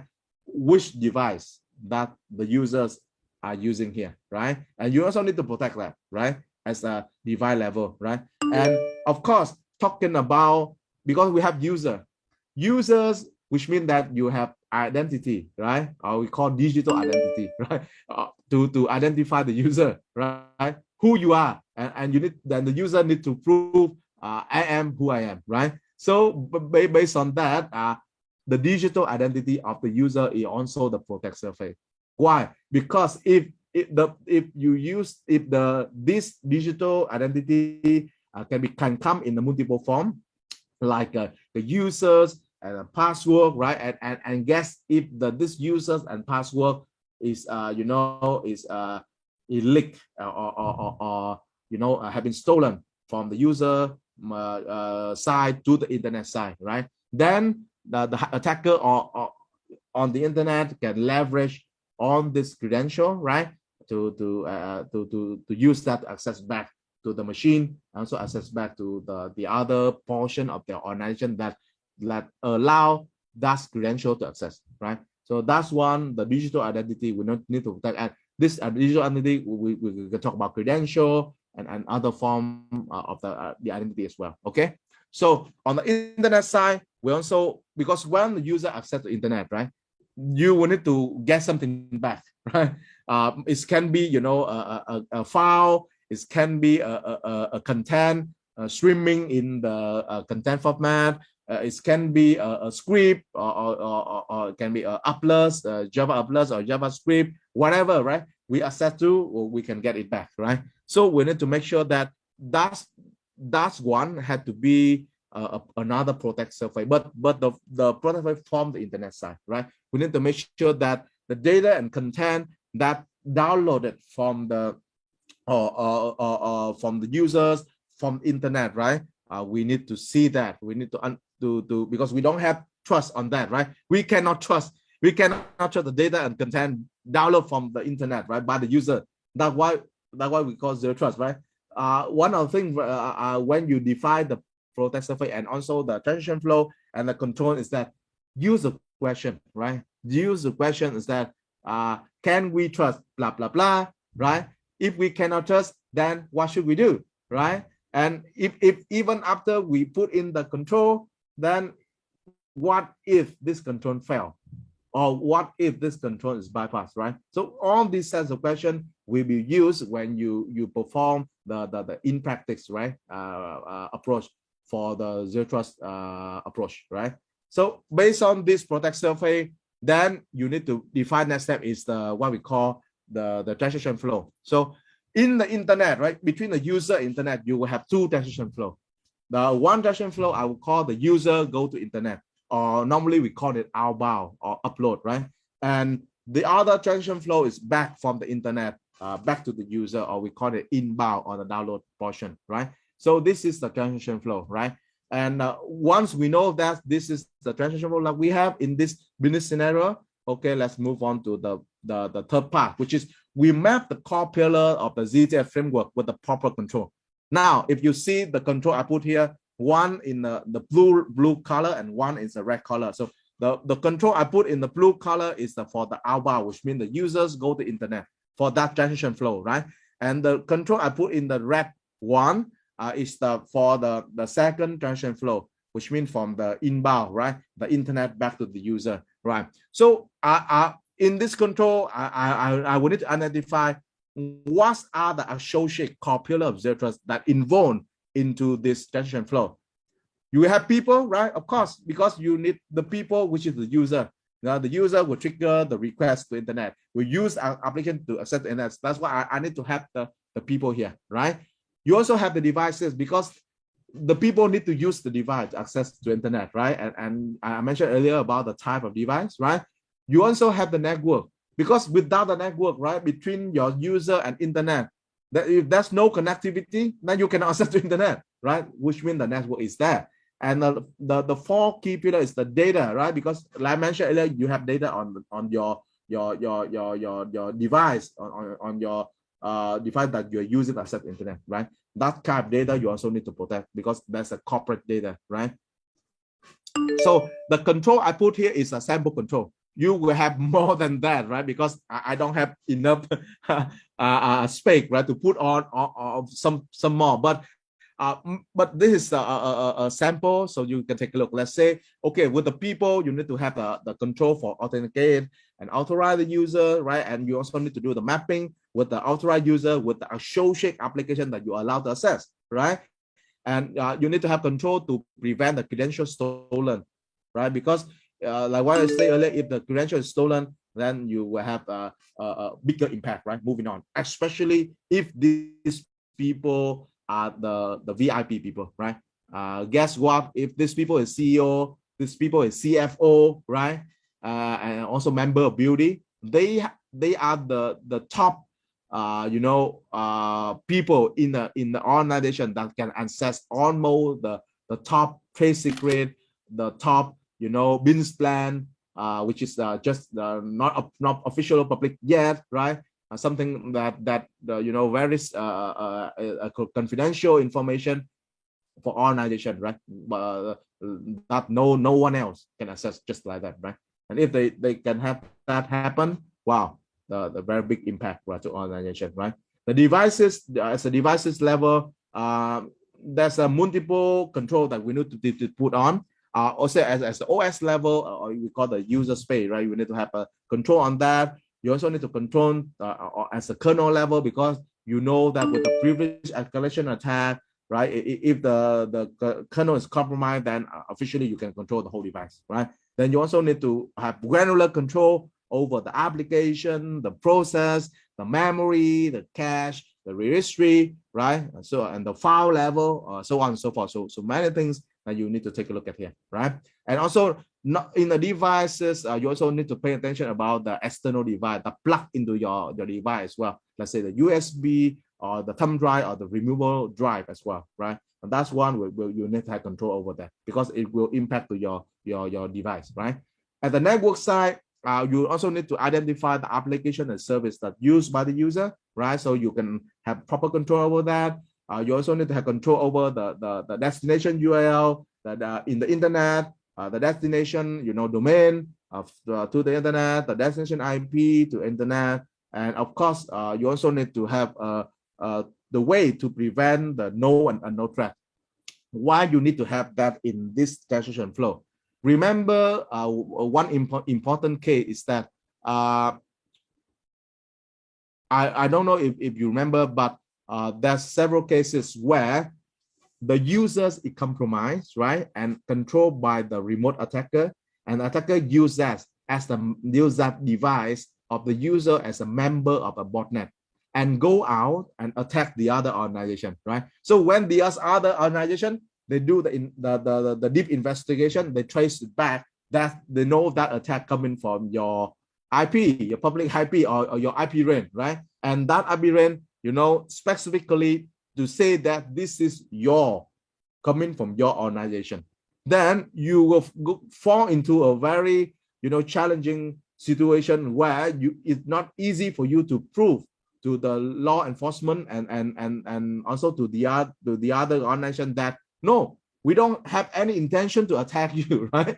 But the things that even the users, right, have no intention to attack the organization, right? But they are compromised, they are under control of the attacker to do that, right? So we need to prevent that situation as well. That's why in this flow, we need to make sure that if any, known and unknown threat that lead to the C2 control, we need to stop that, so that scenario won't happen, right, in the future, right? And of course, prevent patient zero. Why I put it here, very important, because if the users compromised or for whatever reason, it can lateral movement and impact the whole environment later on. So we need to make sure that we can prevent. I think if I'm first beginning, so that's won't be patient zero, right? It will reduce the risk and also impact, right?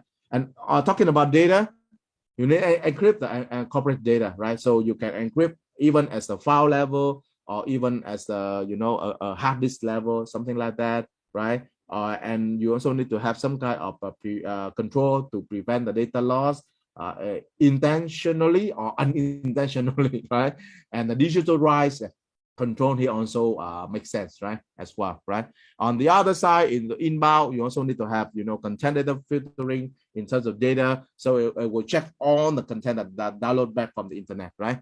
And in the network portion, we also need to make sure that we need to control the external URL, the domain IP coming back from the internet, right? Or even sometimes it's a geolocation, right? You need to see that if this is, this is harmful, this is malicious, you need to stop it, right? From this transaction flow, right? And so on and so forth. And of course, in the network, right? Both transaction flow, you also need to have a control what we call the increase the network visibility, right? You need, because your network, in the network, you also have two types of traffic. You will have clear text traffic, and you also have encrypted traffic, right?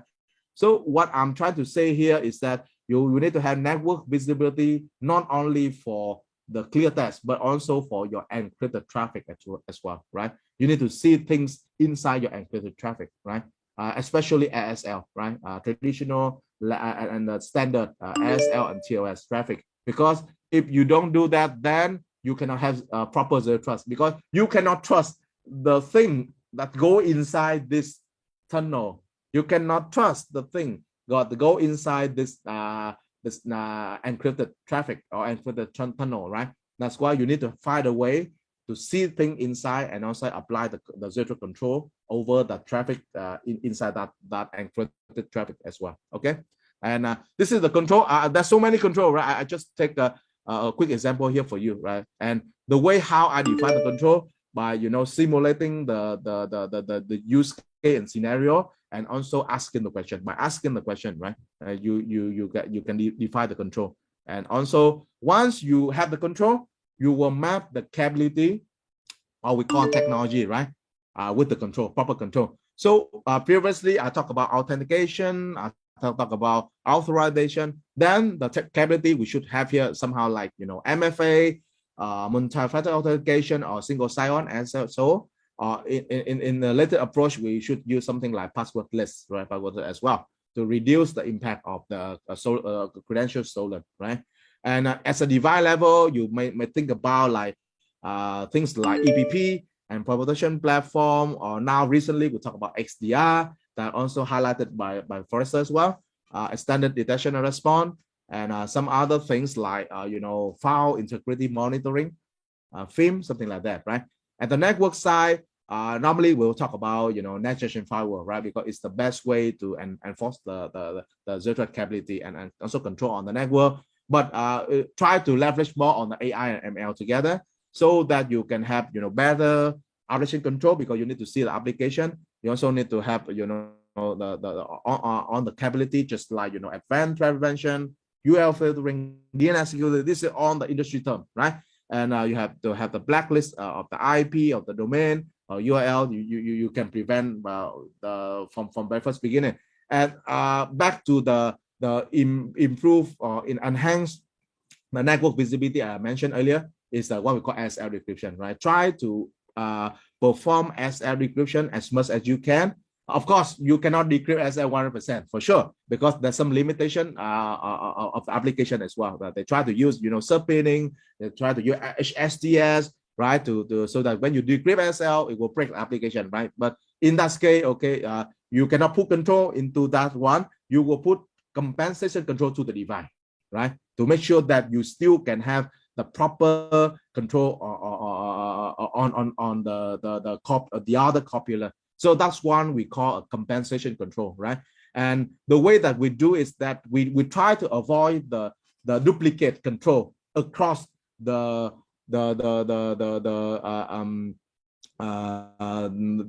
the same copular, right? You may have duplicate control in different copular. That's fine, because in some cases you will definitely need to do that, right?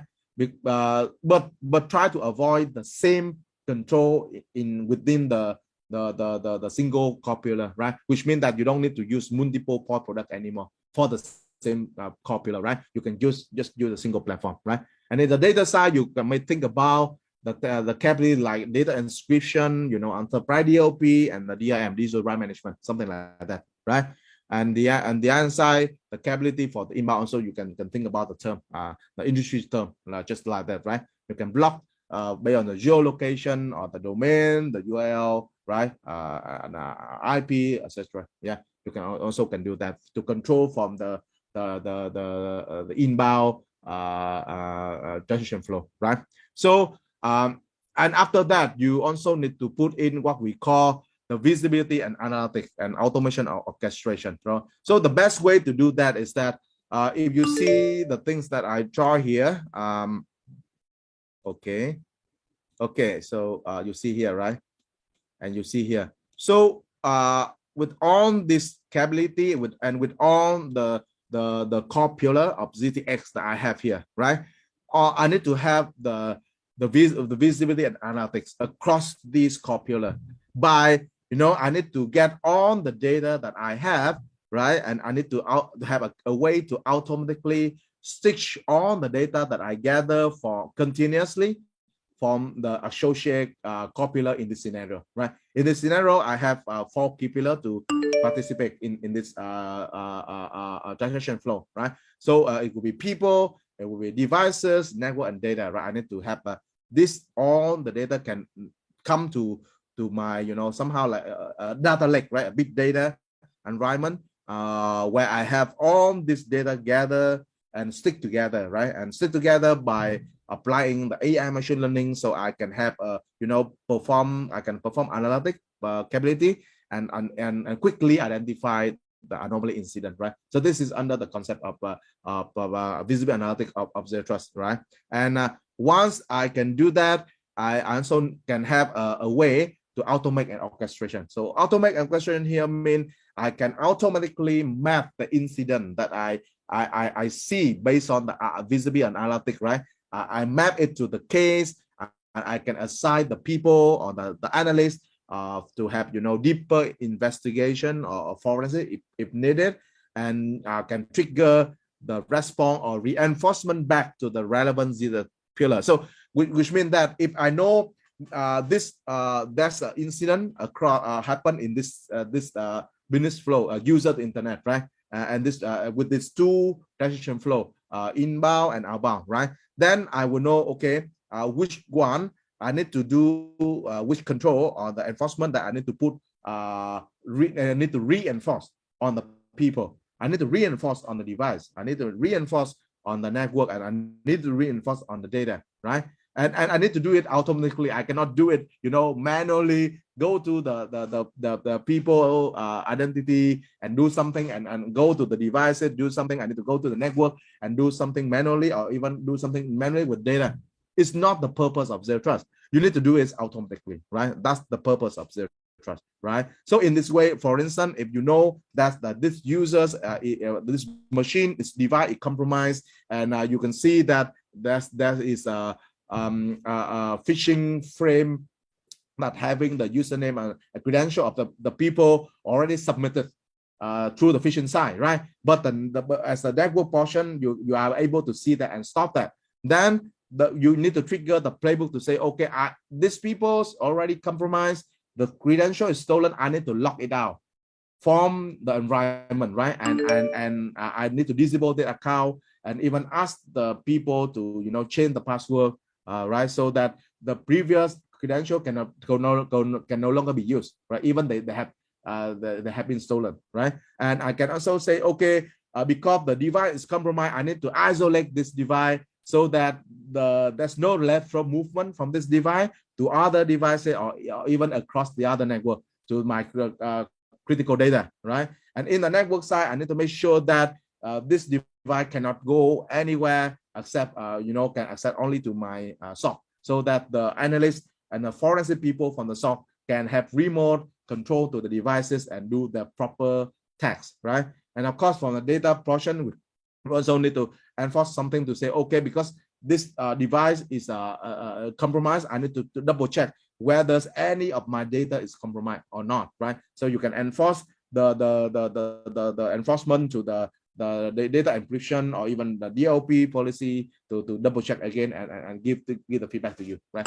Something like that. But all the things that I mentioned, it had to be done in an automatic manner, right? Not, you know, manual like before, right? So this is the different thing. I would say it's totally different. It will save a lot of, you know, time, effort, and resources for the organization in terms of human and also the timing as well, right? So a lot of things, right? A lot of benefit here. Okay, so this is just a sample, a very simple sample of how I see the mapping from business use case, mapping down to the protect surface, to the transaction flow, mapping with the core pillar of the ZTX, right? Put in the proper control, and also map it back to the capability, right? So that you can use this one and put into your architecture, right? And starting to use the platform, adopt the platform, right? And make it work, right? So this is a very quick one. There's many transaction flow in your environment to be safe, right? I've been working with some organization where I can see your multiple hundred of the transaction flow in the environment, and we need to sit down all together and point out each and every transaction flow. And I do the same like this, right?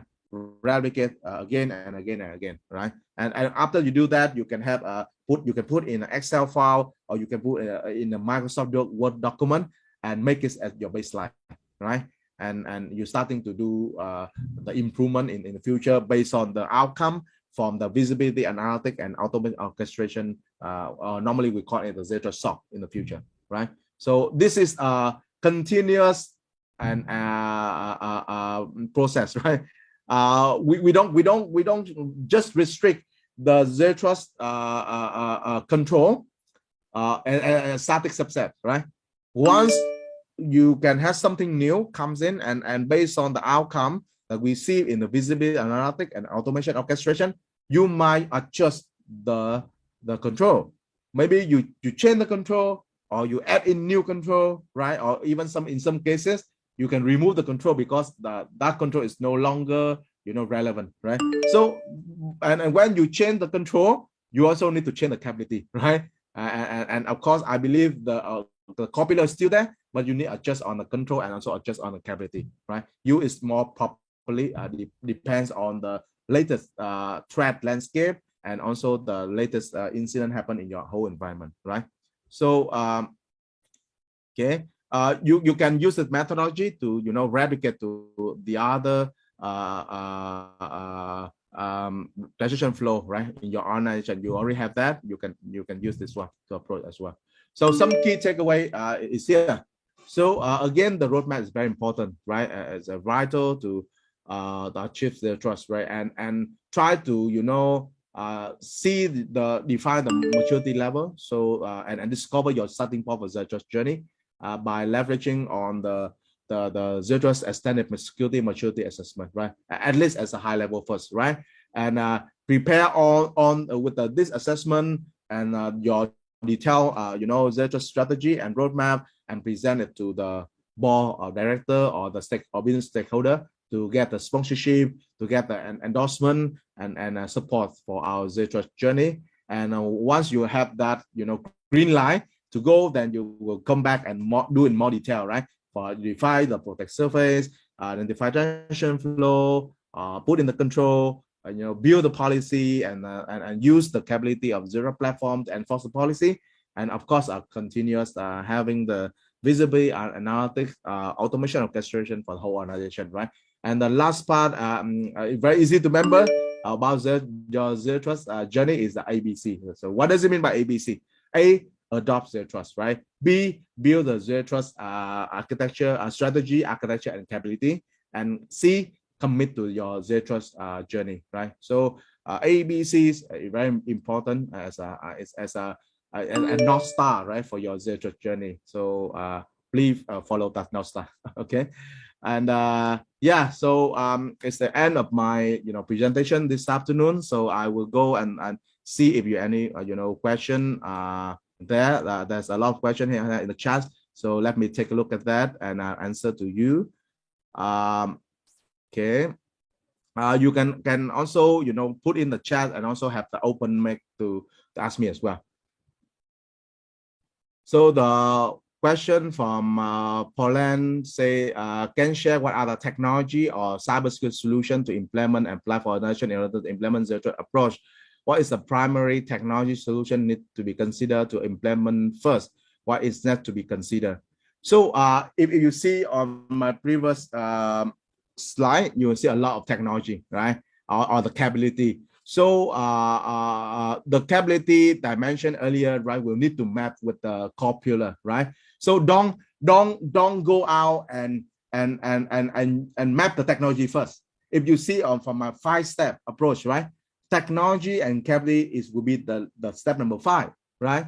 You need to go with the strategy, to architecture, to the platform, to the ecosystem, to the platform, and the list is the technology and capability, right? So please do that way. It's very easy, because if you go and choose the technology first, in the later run, it's really hard for you to map it back to the strategy, map back to architecture, map back to the ecosystem. And you will fall into the old trap of using multiple silo technology and solution, right? You go back to the basic, right? Back to the old story again, the same old story again, right? So I have seen a lot of organizations doing that way. It won't work. And they waste a lot of money and time and effort. So don't think about technology and solution first, right? Think about the strategy, the architecture, the ecosystem and the platform first, right? Before going down to the capability or technology, right? That what is the primary technology solution need to be considered the implementation first. Actually, there is no primary or secondary here, but you can consider the things that are more important to you to put into the core platform that I mentioned earlier, right? Some of the core platform that you can see is can be your data, it can be your network or identity of the people, right? So I have seen some you know with some SMB or even the startup, right?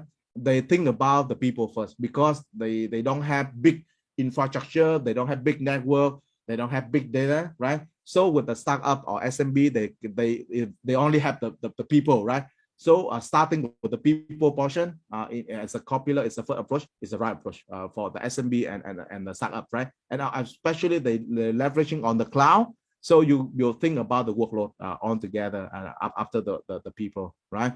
For the big environment, big organization, you need to it's depend, right? It's depend on, you know, the business model. It's depend on the industry as well, right? So in that case, because it's big organization, they have different you know, prioritization as well. So we need to sit down together with the organization to define what is the focus first. And one of the things that you consider to implement first is that based on the outcome of the zero security maturity assessment, right? Based on that, you will know which core pillar you already have some intermediate or advanced capability already, right? So if you say, okay, I already have the IAM with the MFA and a single sign-on, or even using part workers. So with the people core pillar, you already have advanced level, right? So you will spend more time and effort to the other pillar that you still as a beginner, right? Or even as intermediate, right?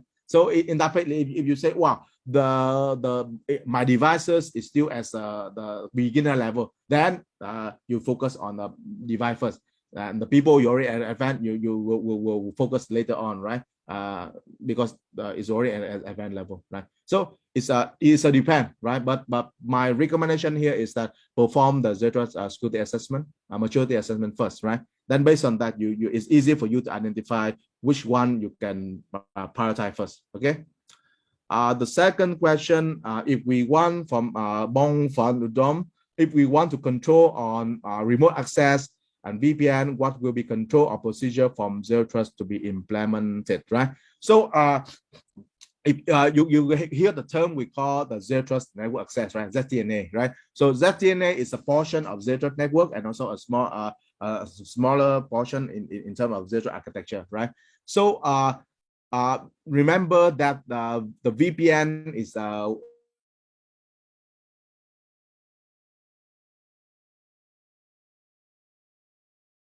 you try to leverage on the ZTNA approach, right? For the remote access, you can have something called the SDP, software defined perimeter, which is the term coined by Cloud Security Alliance. You can also take reference on that, and you can have the control. If for the remote access, you can leverage on my methodology, right? So you will have, of course, remote access. You mean you have mobility user, right? So of course the people is there, right? You also have to have the network portion back from the remote users back to your environment, right? You also need to have, you know, the device to connect also the data, right? So for Copilot, we also participate into this remote access VPN as well, right? And use my methodology, you can define the proper control, right? You can put on top of that. Okay. For the Zoom user, thank you for your presentation. I'd like to seek for your answering below. What would you say ZTX is mandatory or nice to have approach that more organization would consider as their environment? I would not say it's the mandatory, right? But it means that it depends on your organization strategy and goal as well, right? But based on what, from my understanding, the organization that adopt zero trust and leveraging on the zero trust standard framework, they will have you know, a better security posture and having more benefit compared to the one who not adopt it, right? So that's one, and you should take a look at the trend in the market now. You see that the government also adopts Zero Trust, right? The executive order from President Biden also mentioned that the U.S. government and the agency need to adopt Zero Trust by the end of this year, right? And not to mention about early of the 2022 as well. A lot of financial service company also adopt Zero Trust already. You have the name on the biggest bank, right? On the world already leverage Zero Trust for several years already, right? And the other organization that also adopt heavily with Zero Trust is the e-commerce sector as well, right? So I would not say it's a mandatory, because it depends on your choice, right? Whether you want to see the value of ZTX and you want to adopt it or not, right? So but I would say I would say strongly recommend, right? Strongly recommend that the organization should adopt ZTX, because it will bring a lot of benefit and value, right? And the benefit value I mentioned earlier, these are the top I would say top 8 benefit, but it's not just 8. Right? I have a very long list of the Zero Trust benefit I can send later as a post update for this event. Okay. Question number 2: how long do normally organizations take time to be implemented and achieve Zero Trust strategy at advanced level? Also, it depends on the size of the organization and also at the IT maturity level as well, and also the culture of the organization as well. So typically, in average, is if your organization is really advanced and you can make it, let's say, I have some example from Forrester. They would say you can have that within 5 years, right? So you can divide this 5 year into the smaller milestone and the time frame, right? So you can say, okay, year number 1 you want to achieve this, year number 2 you want to achieve that, right? So this the 5 years is a reference, but you can do it even shorter, or you can do it even longer. There's no silver bullet, because it depends on your organization. How big is your organization?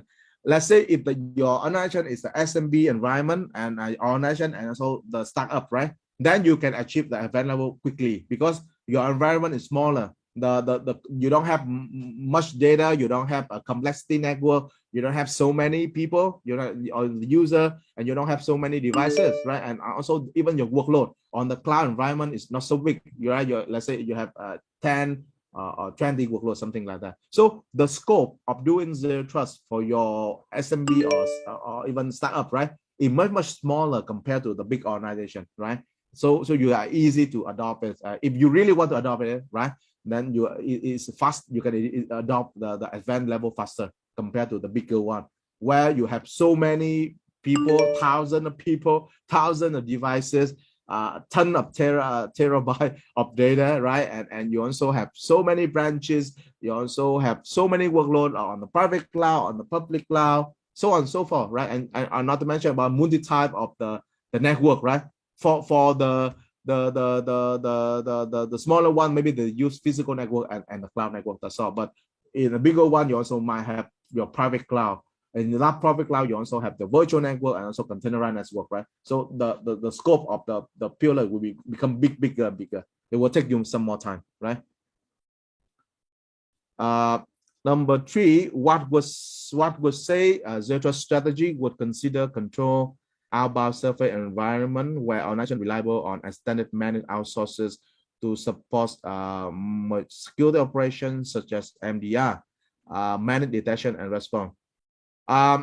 Okay, so in this case, when you have the MDR, which means a managed detection response, is more likely aligned to the visibility and analytics portion in a Zero Trust SOC, right? But rather than you are the one who manage that. You are the one who see the data. You control the data. You control the analytics, right? And also the rule that you put in for analytics. Like normally we talk about in terms of the MDR, we talk about the BIOC rule, BIOX rule, analytic BIOS rules or the static IOC rule, right? IOC rule. So on this thing, if you put into the hand of the external contributor or the external partner, just like MDR, then there will be a supply chain, right?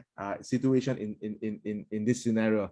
Then you need to have apply the zero trust concept here to say whether I can trust the MDR partner, right? Of course, you cannot trust. Then if you cannot trust, you need to have a proper enforcement for the access of the MDR for your environment, right? Whether you will need to make sure that, okay, if the users from the MDR access to your environment, right, you need to make sure that they have the proper authentication and authorization. And based on that authorization, you with this MDR partner, you only allow them to access some certain part of your environment only, not the whole network, not the whole organization, right? Because you know, okay, let's say for MDR, okay, I only allow you to access to my, the agent to collect the data, right? But I will not allow you to access for the whole device, for instance, right? I only allow you to collect the log on the device, not the whole device, for instance. So you need to have proper control, and in this scenario, also back to basic, right? The concept of cybersecurity, least privilege and separation of duty as well, right? Put them all together, then together with the zero trust mindset, right? Then you can have, proper control and enforcement for the MDR partner, right? When you outsource the extended detection and response to the partner, right? So try to do that from very first beginning, because you see the supply chain attack, right? So this is example of supply chain attack if things happen, right? If the user from the MDR, the username password is compromised, right? Then the attacker can use the username password as the credential of the MDR user, right, to access to your environment. Then if you don't have that, a proper security, zero trust mindset, right, and control in place, then that is really dangerous, right? In that case, I would say the zero trust, the control on the people portion, which means authentication, authorization, and do the zero trust network segmentation as well, to make sure that the MDR user can only access to a subset of your network infrastructure. They cannot go out that subset. They just stay in that subset. The moment they go out, you block them, right? So even in the worst case scenario, the MDR partner lost his credential, right? The attacker can only go to that subset of the network, and you isolate that network, and you trigger on the other part, like automation orchestration, right? To pick up the incident and stop them, right? You can make, in that case, locking out the MDR user, right, out of the authentication system as well. Okay. Number 4, do organization require external assessor to certify or assurance of ZTX maturity level in a timely manner? At this moment, unlike the other standard, right? Like for instance, you have CSA star, you also have external assessor. You have PCI DSS, you need to have external assessor, or even ISO 2701, you also have external assessor to certify assurance for your certification, right?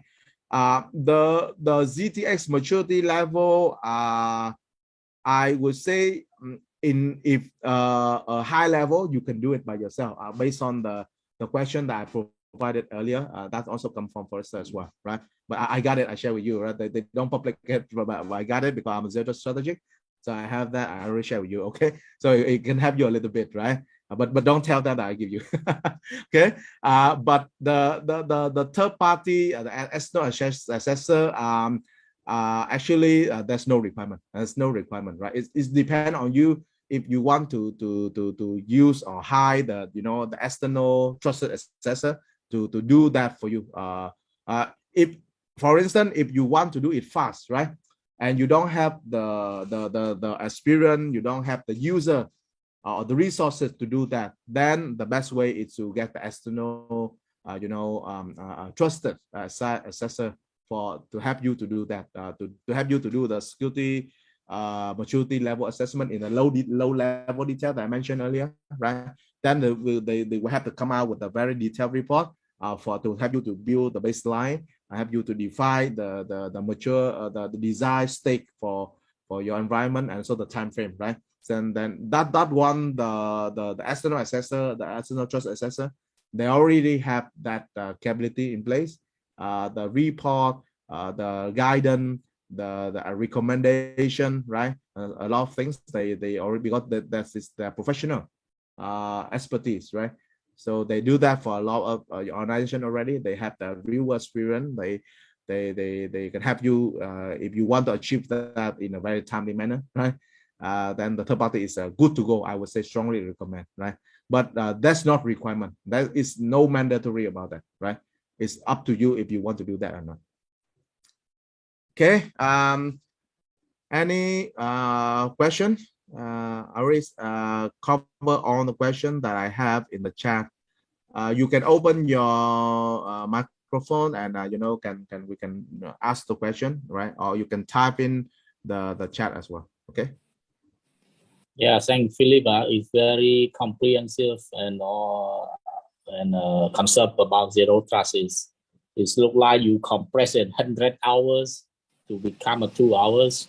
Yeah. And clearly explain the point that we need or somehow anyone want to apply this concept, Maybe I just have the last question because there is no more. So the last question before we end our session. I just want to understand or to know about the relationship between zero trust and all the available framework in place, like NIST, like ISO, and the other, because most of the industry here, they already comply with those framework standard already. So if they want to do the zero trust, and also it is not mandatory from the industry or not mandatory from the regulator. So how relationship that you can explain it there? Yeah. Thank you, Farid. So that's a great question, right? It's really a tough concern for the industry right now, right? Because now we talk about the regulation, we talk about framework. You have so many things, right? You have NIST cybersecurity framework, then you have regulation standard, right? You talk about ISO 27701, or even you move to the cloud, you have 2017, 18, and even CSA you have the stars. So many regulations, so many framework and concept now in our cybersecurity industry, right? So for one organization, when they're starting to look at on this, I would say messy, a lot of framework, concept and regulation standard, right? So where should they start? So they can start like this. Because the cybersecurity zero trust is also at the strategic level, right? But the other framework is not a strategic level. The other framework, like next cybersecurity framework, is a little bit below the strategic level, right? And the other the standard and regulation is also normally mapping to our operation and also our process, right? Of course, people, process, technology, but it doesn't come too much and really have a strong support and strong alignment with the business strategy compared to zero trust, right? So you can start with zero trust first, and when you build the architecture, you can actually leverage some portion of the next cybersecurity framework and the zero trust architecture and blend it together, right? I have started some of my project, right, to do some mapping between the zero trust ZTX and next cybersecurity and some of that. I'm still on the way. I can tell you there's no mapping in the industry right now. So I try to do it on my own because I also have the request on that, right? It's great, Yeah, but it's not easy because it's really hard to do that as well. But I try my best, right? I think it's good if we have this kind of mappings, and then this guy will easily to understand. Oh, we follow this, also we comply to that as well. So they might happy to do it, something like that, Yeah. So I think in the long run, I think even in US, right, under the executive order from President Biden, I think they are also talking about, you know, streamline between the zero trust and also the other framework as well. So I think that let's wait for the year 2022. You will have more that official mapping, right? But at this moment, I'm trying to do some initial mapping as well. Cannot be, you know, 100%, right? Because it quite, you know, diverse and because it's a strategic level and come down architecture. This architecture also need mapping the framework, right? Then you need to pick, right, this thing and try to map where is that control in zero trust mapping to what control in the framework, the other framework, right? It will require you to, you know, read through on the zero architecture. Let's say the SP ANRED 207, and you talk about the DoD, right? Zero reference architecture. You need to run through all of that as well. And so you also need to read over and over again the next cybersecurity framework as well, right? So a lot of things that I need to do at this moment. Frankly, I don't have enough time because now there are a lot of things, but I try to do it. Okay, I spend some time to do that as well. I already do some mapping, not only between zero trust, but some between the next cybersecurity framework with other, you know, adoption as well. But it's may not related to the case. So I hear you. Okay, let me figure it out. So because I do believe at this moment there is nothing such official mapping between zero trust standard framework plus compared to the NIST cybersecurity framework and also the ISO or PCI that there's no such that mapping yet at this moment. Yeah, it's great if you have that as a guideline for the security folk community to look at to have the plan. Okay. I think we come to the final session. Thank you very much, Philip, for today's sharing. It's very detailed and information. We got a lot of useful information and concept about zero trust strategy, also an implement plan plus case study. So any final word before we end our session, Philip? Yeah, really thank you, Bong, for your organizing this session, and really, you know, great to have chance to share and you know discuss with the cybersecurity community in Cambodia, and really appreciate your time and effort today. I know this is Saturday, it's a weekend time. You also need to have a lot of things to do with your family, right? But you spend, you know, more than 2 hours with me. Then I try my best, right, to deliver all the things that I know, on the knowledge, on the experience that I know, to share with you, so that it really help you to, you know, fasten your zero trust journey. You don't, you know, spend time circle around, try to understand, okay, where should I start?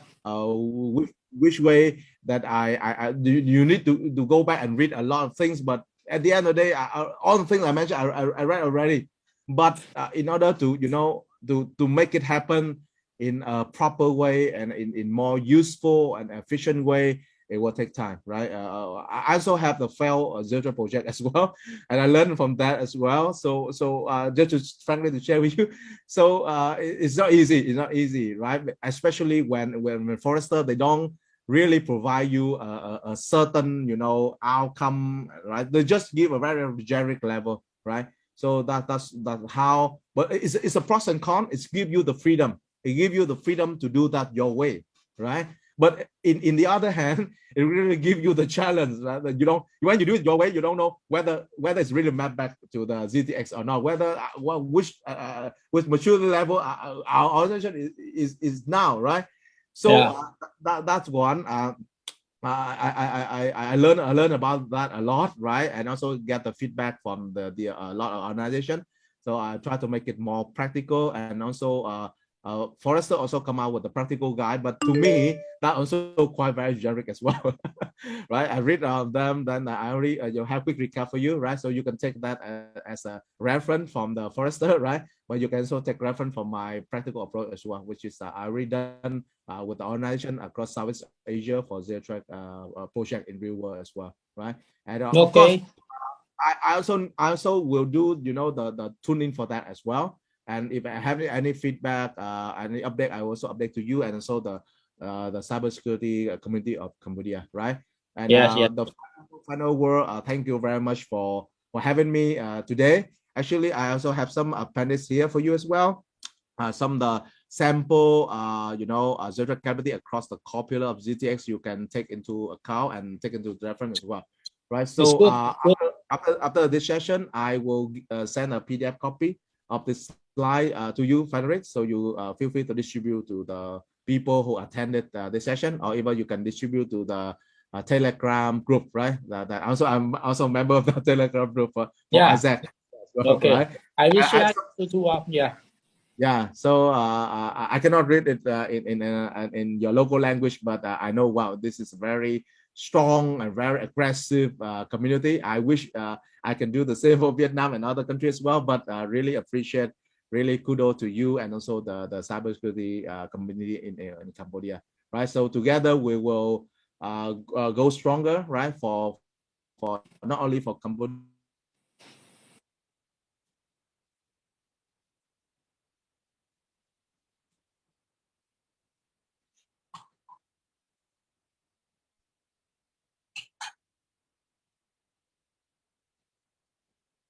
Yeah, Philip, you've gone. We lost you. Yeah, sorry, I'm back. Yeah, okay. So yeah, thank you very much, and please stay safe, right? Yeah, and thank you very much, Philip, for taking your time with us. Actually, and this is the first time that Philip with us in Cybersecurity Cambodia, but it is not mean the last. So we will invite him again in the near future to talk about the others area of his expertise. So he has a lot of experiences, both in Vietnam and around the region. So he is a good resource for us. We need to take advantage of his knowledge, actually.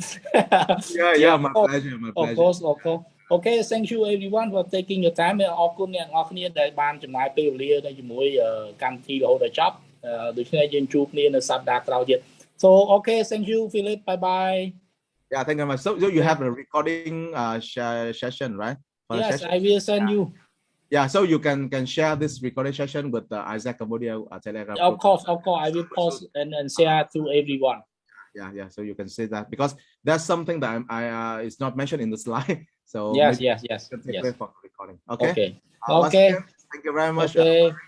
And everybody, please stay safe. Okay, bye. Have a nice weekend. Bye everyone.